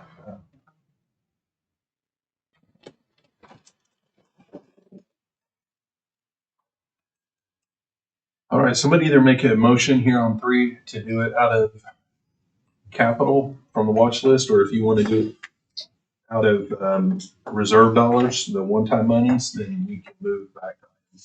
Who has a coin? I'll make a motion to move it out of the 8.5 million of one-time funds in the reserve. Okay, we're back on item 4. Yeah. Yeah.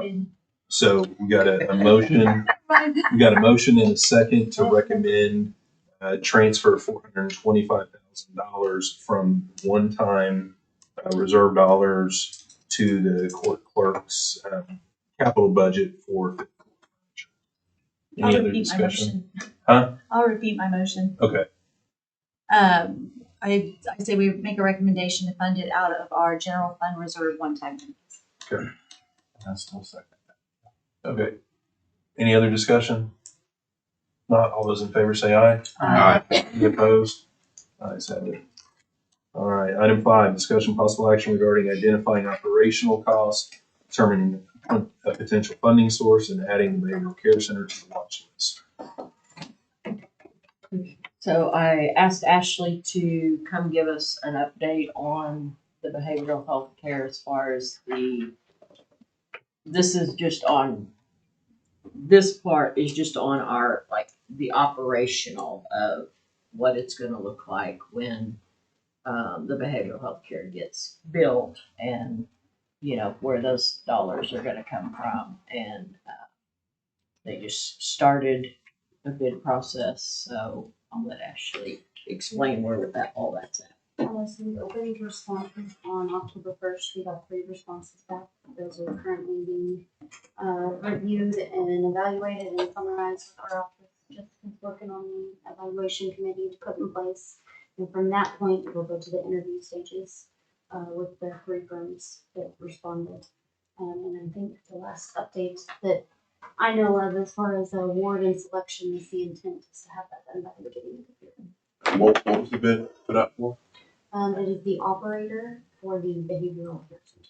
Okay, we know what those numbers came out at? No, there was one firm that submitted a number that was very rough. We haven't gone through all the details and whatnot. The other 2 firms did not.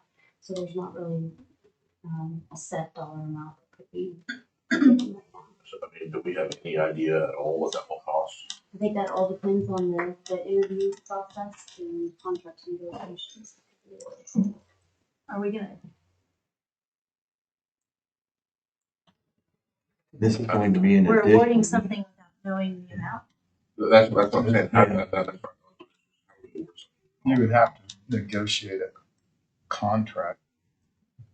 I haven't read them yet. Having the biggest, or Would one of we the do an biggest key RFP components. or RFQ, RFI?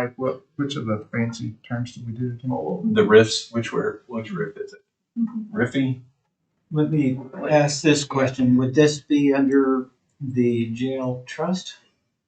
Operated under their purview? No. Or is this the county? Also, That's a good question. That's a really good question. It's not. I'm sorry. It's not. Yeah, I don't see how it could be the trust yet. So this Part is of that. a separate entity or just under BOCC? Is it $1,700? Well, Yeah. if there's an operator, then there's a contract, and I would think BOCC. Yeah.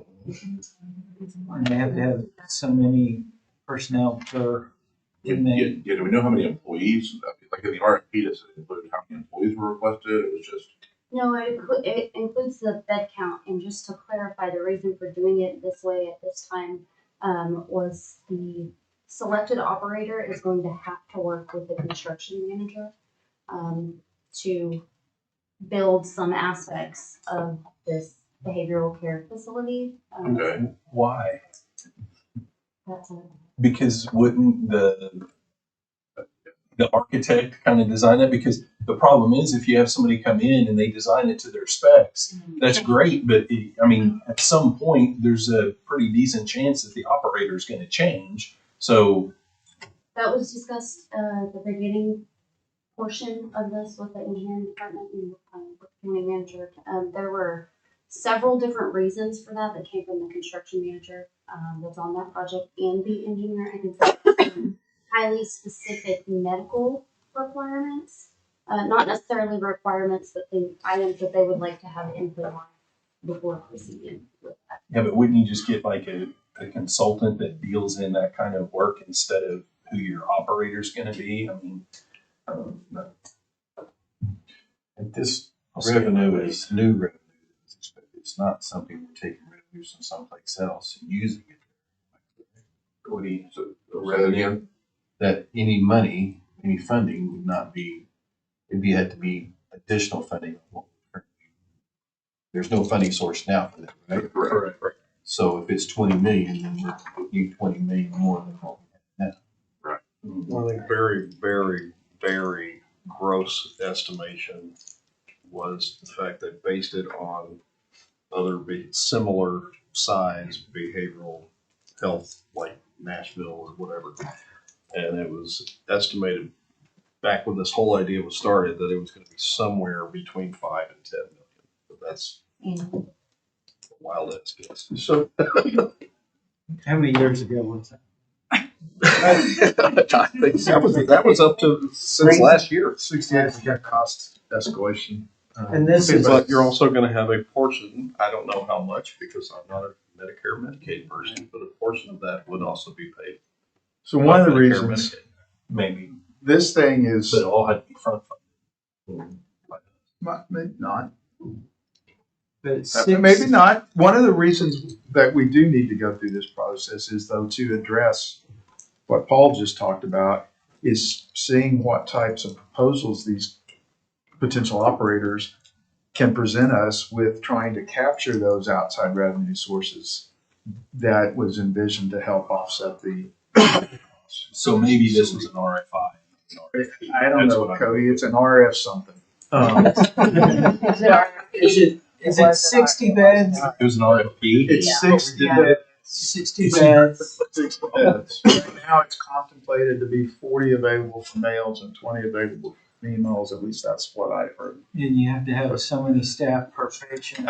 Rick, I'm not, I think that's part of the reason we need to go through this process is to further refine some of those costs. But listen, we talked about it when the folks from the jail trust were here. We're talking about it here. The bottom line is we need an additional revenue source. No ifs, ands, or buts. Whether we can charge Medicaid, Medicare, Social Security, whatever, we need an additional revenue source. We've got like 7 votes in this room. So you got like 7 votes. Yeah, I know, but for those that are listening and write about our meetings, you know, if you read the Oklahoman today, and if it's applicable in the highway construction industry, it's applicable across all these projects. Tim Gatz was quoted as saying, I believe it was Tim Gatz, there was a 68% cost escalation in highway construction projects, so roads and bridges, from 2020 to 2025. So what happened in 2020? COVID. We hear all the time, how come the county didn't ask for enough money to build the jail? And I've said ad nauseum, we had enough money at the time. Cody knows it because he worked in the office at the time, and I put together a spreadsheet and we went over it multiple times. So it's not something that Oklahoma County made up that we knew we had a $700 million jail. No. Factors beyond our control hit us. It's going to hit Oklahoma City in their projects. It already is. Just go and ask them. Right? So whether it's the behavioral health care, it's the jail, or any other aspect of county government, we need an additional source of revenue. But waiting on that in an effort to try to come up with a way to potentially operate this facility, at least when it initially opens, I'd like to throw this out at the table. We're about to sell $215 million in bonds, correct? Mm-hmm. That money will sit in an account and draw interest that's available for any governmental purpose. Is that accurate? Well, interest.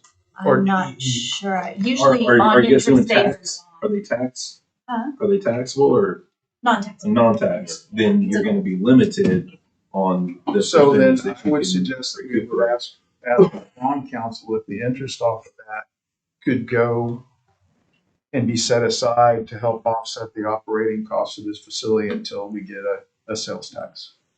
There's an option I'm throwing out. I'd like you guys to think about.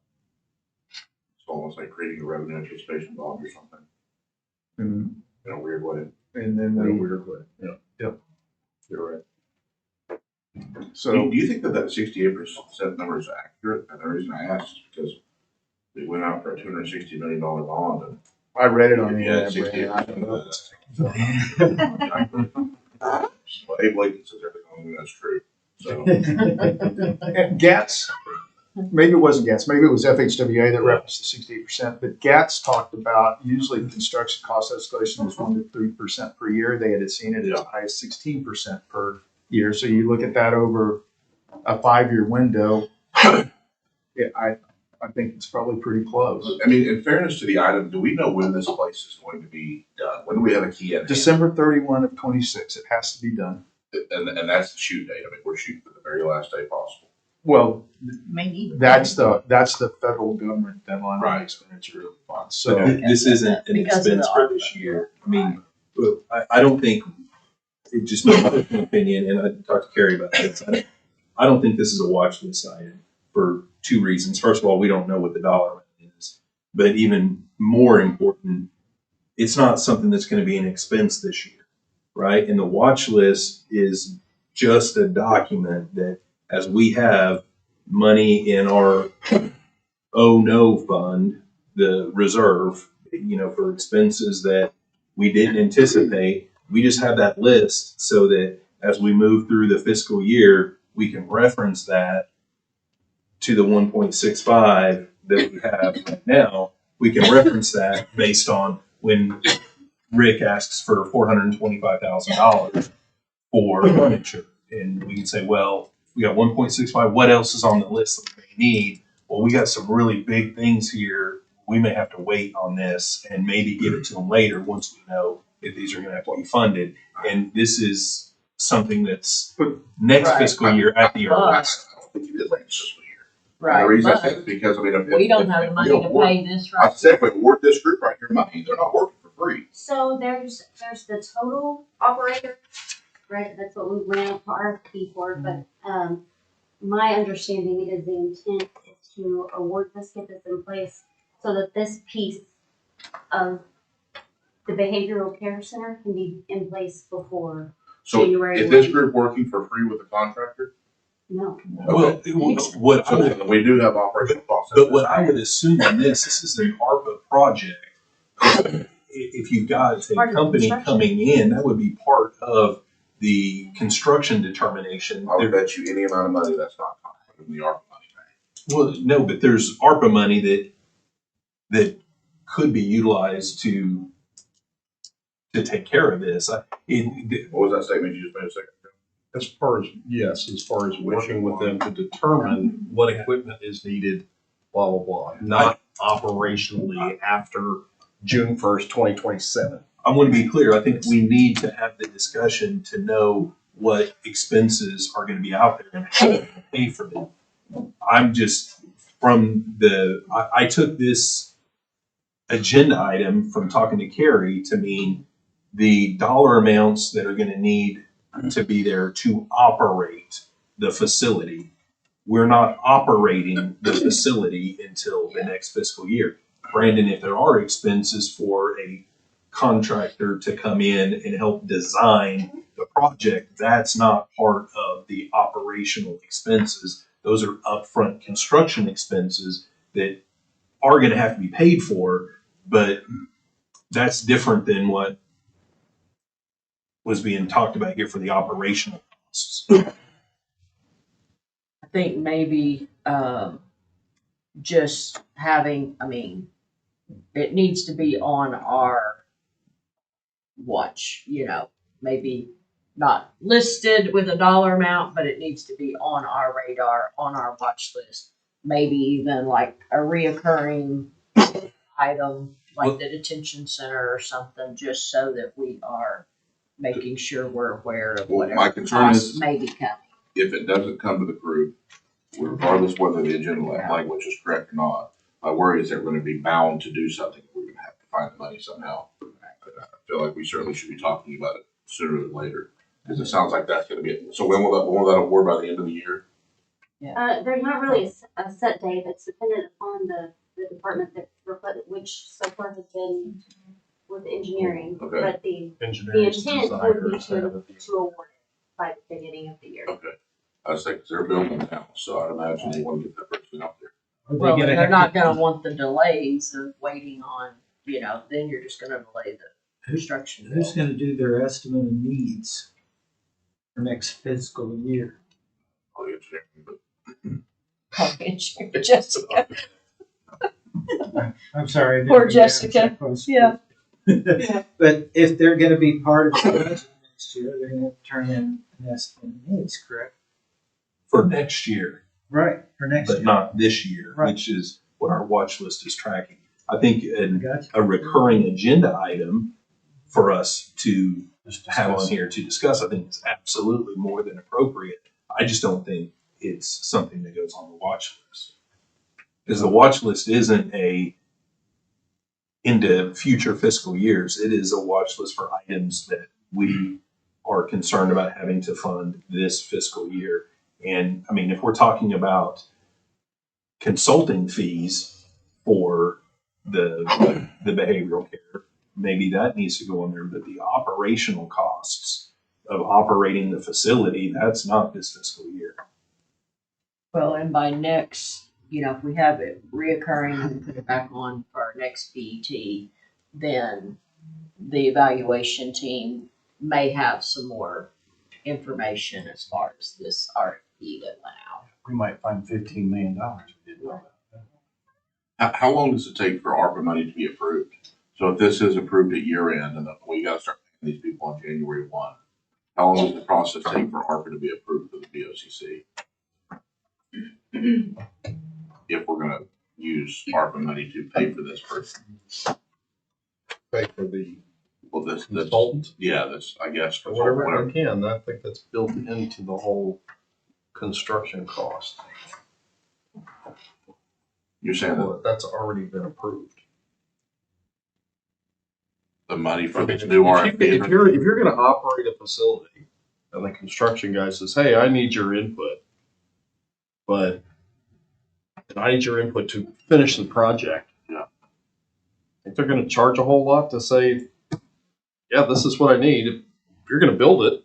I don't know, but I feel like we're having another jail conversation. We don't really have any numbers. I think we need them.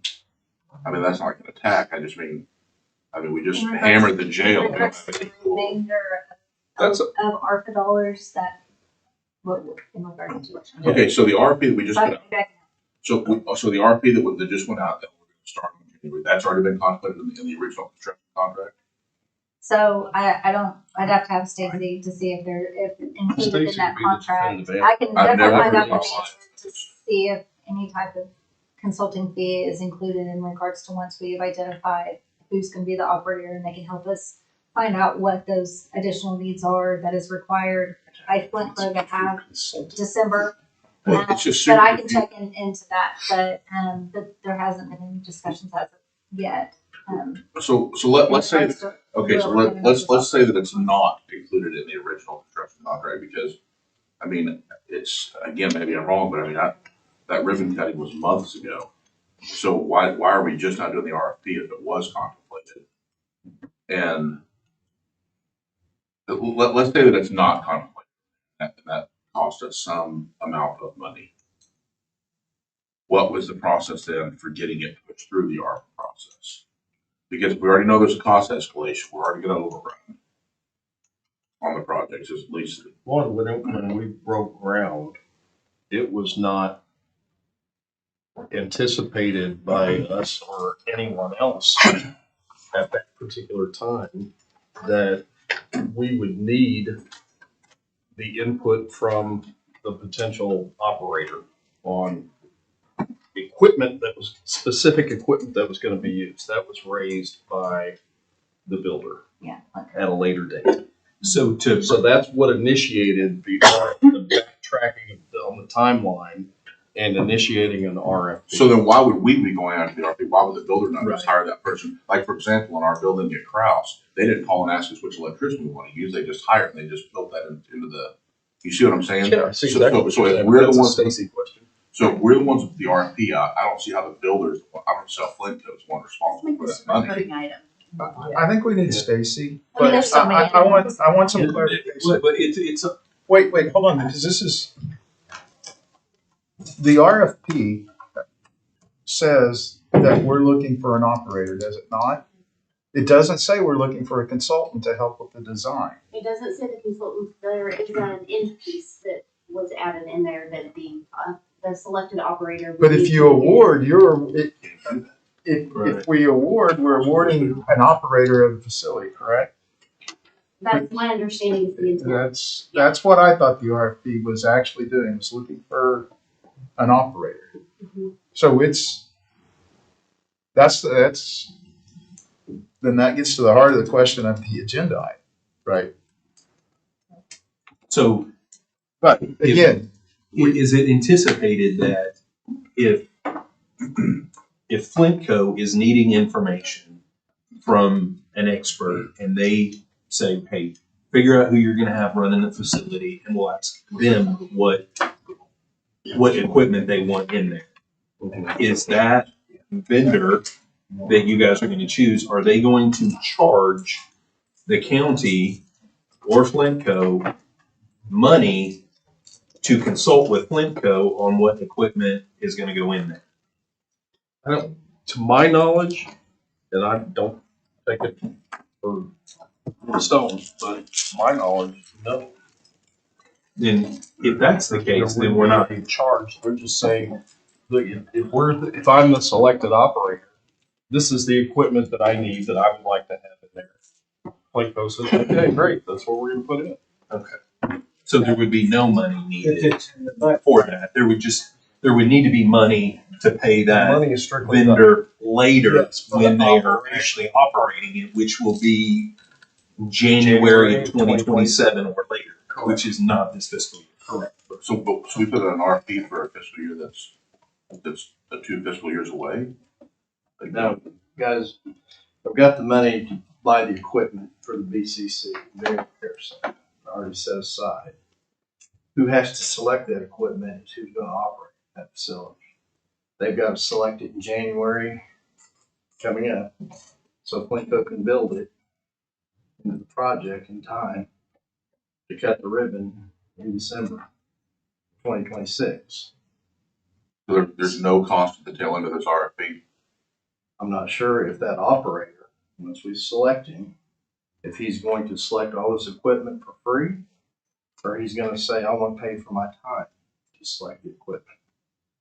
Or when you structure his contract, you select it, you can put that cost, into his contract.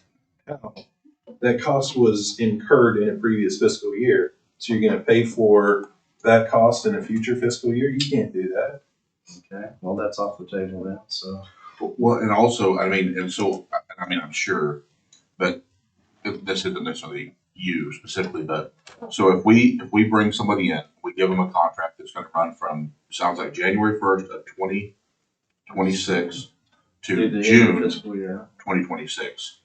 We're just promising them Scouts Honor that they're going to be the selected vendor for a next fiscal year, because we can't find future boards. Yeah, I think it's just like any of your operators that you use now, they're not guaranteed the next fiscal year after the one they're in. So my point behind that is, though, and I think Cody asked it earlier, so if they want a red machine and the new vendor comes in and wants a pink machine, They're probably not gonna get that. You're gonna have to, we're only gonna build this one time. Right, so why would you go to a vendor? Why would you not go to just an industry consultant? Because you may. HOK is the top industry consultant in the nation, and they're not gonna pick this equipment. Why? It's operator specific. So if we have a bad experience with the operator, I hope we don't, but if we have a bad experience with the operator that we pick, then it's like we can't deal with The this next operator. operator's gonna have to use the red machine, he's not gonna get the pink. Yeah, so you're gonna be in that situation, so why not find somebody that can say, hey, this is industry standard, this is what we need to do, and then your operator's gonna come in and work. I don't think that person exists, because behavioral care centers is a pretty new thing in the country. There's only a few of them operating around the country. We're gonna have one first ourselves. It's just kind of a new thing. Couple of questions, just make sure. You said we have money for the equipment set aside. Yes. Correct? It's in your 2080. This RFP. That's right now. This RFP very clearly is looking for an operator of the facility. Okay. Then there's the part that says the vendor shall work with the construction manager to determine initial medical devices. That's within the budget that's already established, correct? If I'm allowed to pay for that with ARPA funds, all I've got is ARPA funds. I don't know if it's a legitimate cost or not. Is equipping a behavioral health care facility? Equipment. Okay, but that's what you've got listed in here, saying that the selected vendor will do. But he's saying the vendor's gonna charge for their consulting services. And I'm hoping that they won't. Well, I don't know. If a condition of the award of the operation of the behavioral health care center is that they shall do this and it says shall, then it's not a consulting. Does it say shall do it free of charge?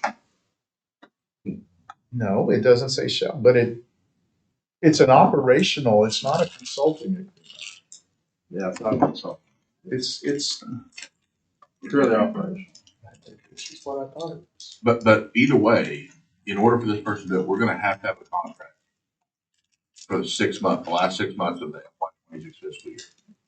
And as of right now, we don't know if there's a cost to that. I think that's well stated. Okay. And is there, would this be something that, since we have a vendor under contract on design build, if there is a fee for this part of the design, would that not be covered under the Flintco design build contract that is already existing? It's not in their scope, no.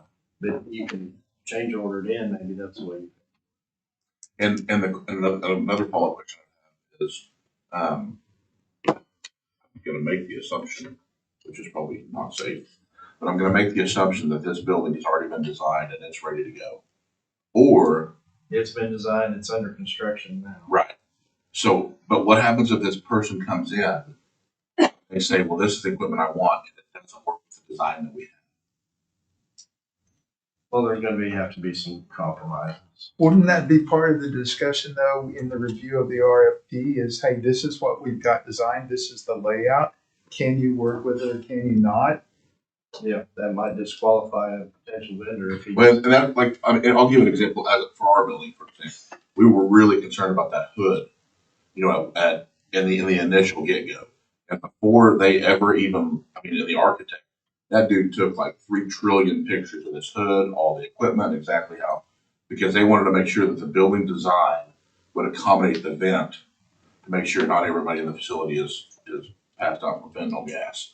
So, or whatever. So that's what I was curious about. Like that, I mean, I kind of consider that a piece of medical equipment, you know, and like before it was ever even approved, I mean, they took, like I said, I mean, legitimately hundreds and hundreds of pictures of every single piece of this thing, to the point that our investigators like, yeah, we don't even care if we have a hood at this point, you know. But in hindsight, they were able to get all of it installed and it worked with the current design. Yeah, and I think HOK did everything they could do in the design. Okay. To make sure this is successful. They patterned it a lot after Nashville, yeah. Which everybody, or not everybody, but a lot of you have been to Nashville and seen that operation. So we're gonna have as good or better behavioral care center than they have. And it works there, so. Yeah. Well, I think the only reason that the questions that started, I mean, was just that for this 6-month window, whether we're calling them operational cost or contract cost, because we're gonna have a contract for a building that's not yet complete. Right. So whether we call it operational or not, doesn't matter. But for that 6-month window, is there a financial piece to the county? Because when we were talking about it, I thought, well, if the builder is requesting this consultant, I didn't understand it to be, I understood it to be a consultant, not necessarily a person coming in to. It's not a consultant, it's the operator. Correct, right. So, and the operators to be named. Stacy. So we've gotta have him before we can finish the bill. Stacy, It's really not the builder, with it's HOK. the question about how to pay for this in the first 6 months. If I remember correctly, many years ago, in a jail build discussion, we had a consultant that came on board. We had a contract with them, and they didn't receive any compensation. Am I remembering that correct? Yeah, that was our owner's rep back when Ray and Willa were here. Okay. And because this is an RFP for the operations of a facility, helping with equipment selection, et cetera, is just necessary to get to the part of the operation. Wouldn't it be possible to explore some type of arrangement such as that? As a condition of this award, you shall do this, the operator of the facility. I'm asking questions I don't know the answer to. I think that's exactly how you approach it. Hopefully they'll say, yes, we will do that. So can can we table this discussion or leave this discussion until you guys can get us the answers to those questions? Yeah, I think a lot will come to light when these companies are interviewed and see what they're willing to do, what they're not willing to do. And as part of the discussion in the RFP process, because I think Paul and I both alluded to the group, this is that we are also, as part of the award, asking these providers to tell us how they're going to help offset operational costs by being able to bill, if they can, Medicare, Medicaid, Social Security, et cetera. Is that, Yes, is that that'll be a correct? big part of who may win the contest, if you will. And that's on the list of Be a questions must. to be asked. Pardon? And that is on the list of questions to be asked. And when are the interviews taking place? We're working on that. BOCC's naming the committee tomorrow. Oh, Our that's great. committee, and the committee that, we selected to be appointed, the commissioners did, were the ones that reviewed this RFP. And so, and then a fifth member, which is Steve Buck. So they've already reviewed it They reviewed the RFP prior to us. prior to being, okay. And then the next step would be that we would hold our first evaluation committee meetings, and then email proposals to committees would be reviewed. And then we put together through the normal purchasing processes, the reference interviews to be held. So we're in the beginning phases of this. And so whenever this was discussed at the on the agenda, and it would have been great if we could wait it until we could have those initial interviews with the evaluation committee in order to be able to bring more information to this committee. But it's good. I think it's good discussion. We're just not quite ready to answer all your questions. So would it be more appropriate on this particular item? I mean, if we will have a recurring item, fine, but, so we will need to talk about this. I'm make sure my dates are right. We will need to talk about this in March or the May, all the May sessions that we have in here. March, April, May sessions. Because the next fiscal year, It'll be live. they'll be We would need to at least operating fund at 6 some months point. of it. running, My put dates in are an right. estimate of needs. Mike, Yeah. putting it out there. Just saying. I think No, I I'd like know to it. talk about it before then. I know of no revenue source. Yeah, I'd like That's the whole thing. We have 1.6 million. Yeah. All right, so let's leave this on the agenda for our next meeting. Can we change the wording? Was it a watch list item? Well, I think it depends on if we're gonna have time for cash. Thank you, Pay for Stacy. the operations. If we have to pay for the operations for the RFP, yes. Yeah. Because that'll have to be funded by January. So you wanted to. Well, Next year? well, that, Still this FY. You're talking about January 26th. This is awarded by the end of the year. so that they don't start operations until 2027. Yeah, I think it's fine for now. We can have discussions, and if we need to make a change to agenda, we can. So do you want it as recurring, or do you want to defer it to next? Is there a motion to defer this item to the next meeting? So Do we have a second? I'll second. We got a motion, a second, all in favor? Aye. Any opposed? Ayes have it. All right, item 6, discussion possible action regarding dates and times of the 2026 regular scheduled meetings for BET. Cassie had mentioned to me last month, I thought we'd just have a discussion this month. She had suggested that we move our meetings to the first Thursday of the month. I told her I didn't really have any heartburn, that we would need to discuss it with everybody. So I guess she's put a schedule Out on together. January 2nd. Yeah, I was gonna say, we may not have a quorum on that. Yeah, I mean, What was the reason for changing? Well, when we When we originally moved to 1:30, it had been brought up that this committee used to meet originally at like 10 a.m., but that was in a different location. Did some research, found out why, and so I got with Cody and I sent him an email, and talked to him about it, saying, if you all want to go back to an earlier time in the morning, we can do that. But then I also suggested that we change the day to an earlier day in the month, because that would also allow you all to have more time before budget board without having to potentially have. So there are a couple of advantages to doing this. Right now, we're on the second Tuesday of the month, except for when the third Thursday fits, blah, blah, blah. This, if we do it on a Thursday, then if we do it on the first, it won't ever change except for a holiday, right? So it makes it a little bit more consistent if we do it like that.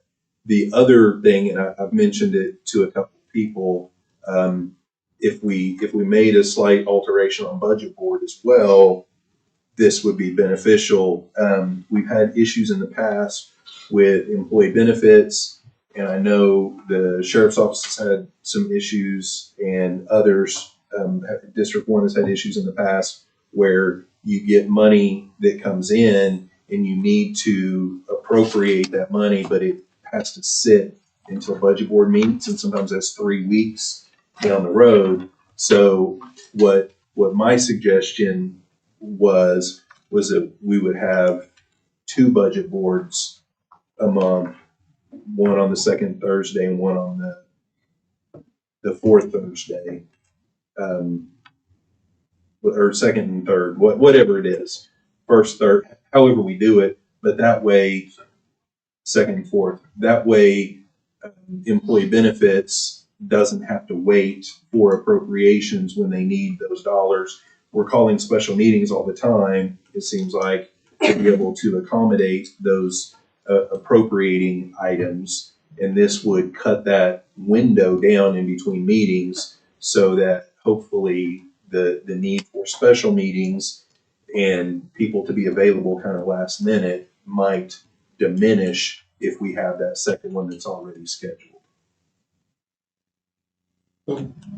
If this is the schedule we're looking at, suggest we change to January 2nd. I think Monday the 5th is actually BOCC day, but Cassie would have to tell me. So the 9th, if it has to be a Friday or some other day. And then the other one I would consider changing is the July 2nd, right before the 4th of July holiday. Typically, there are a lot of people that are off. Those 2 dates I would like to see changed. I can look at those, but I would have to bring it back, and bringing it back next month is like kind of our drop dead. Like, I need it approved in November in order to get it into SOS. So if you bring back a change for the January and July and the July, then all of the other dates should be okay. Because May that's not gonna affect Memorial. September, the Thursday is not gonna affect Labor. So what is everybody's thoughts about moving it to a Thursday? I'm indifferent. I'm a morning person. I grumbled when we went to 1:30. So. Yeah. I'd rather. I can go wherever. I would rather.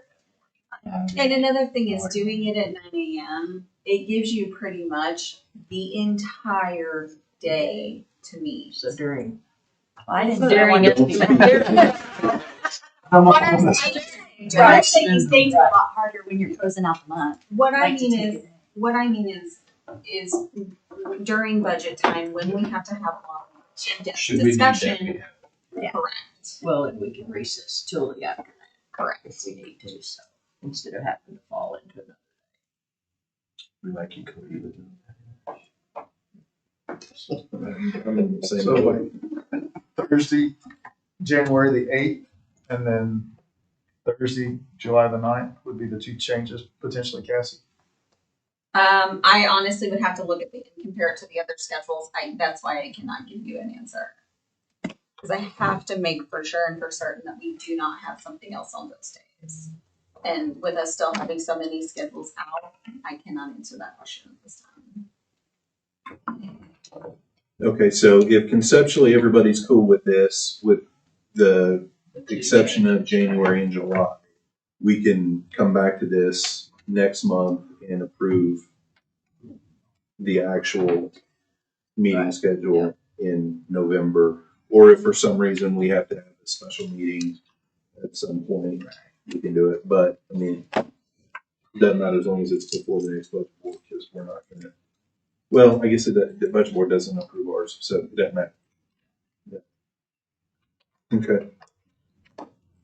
All right, so no action needed there. Does anybody have anything else on the agenda they want to go back to? If not, is there any citizens wish to participate? Any board comments? District 2? Clerk? No. District 3? No, sir. District 1? Clerk? Court clerk? I say clerk, treasurer, I'm sorry. Assessor? I would just like to say I appreciate jail and being here today. Yeah. And having those discussions. Appreciate it. Sure. None for me. Is there a motion to adjourn? Second. Got a motion second. All those in favor say aye. Any opposed? Hey, Christy. I'll Wait, how long?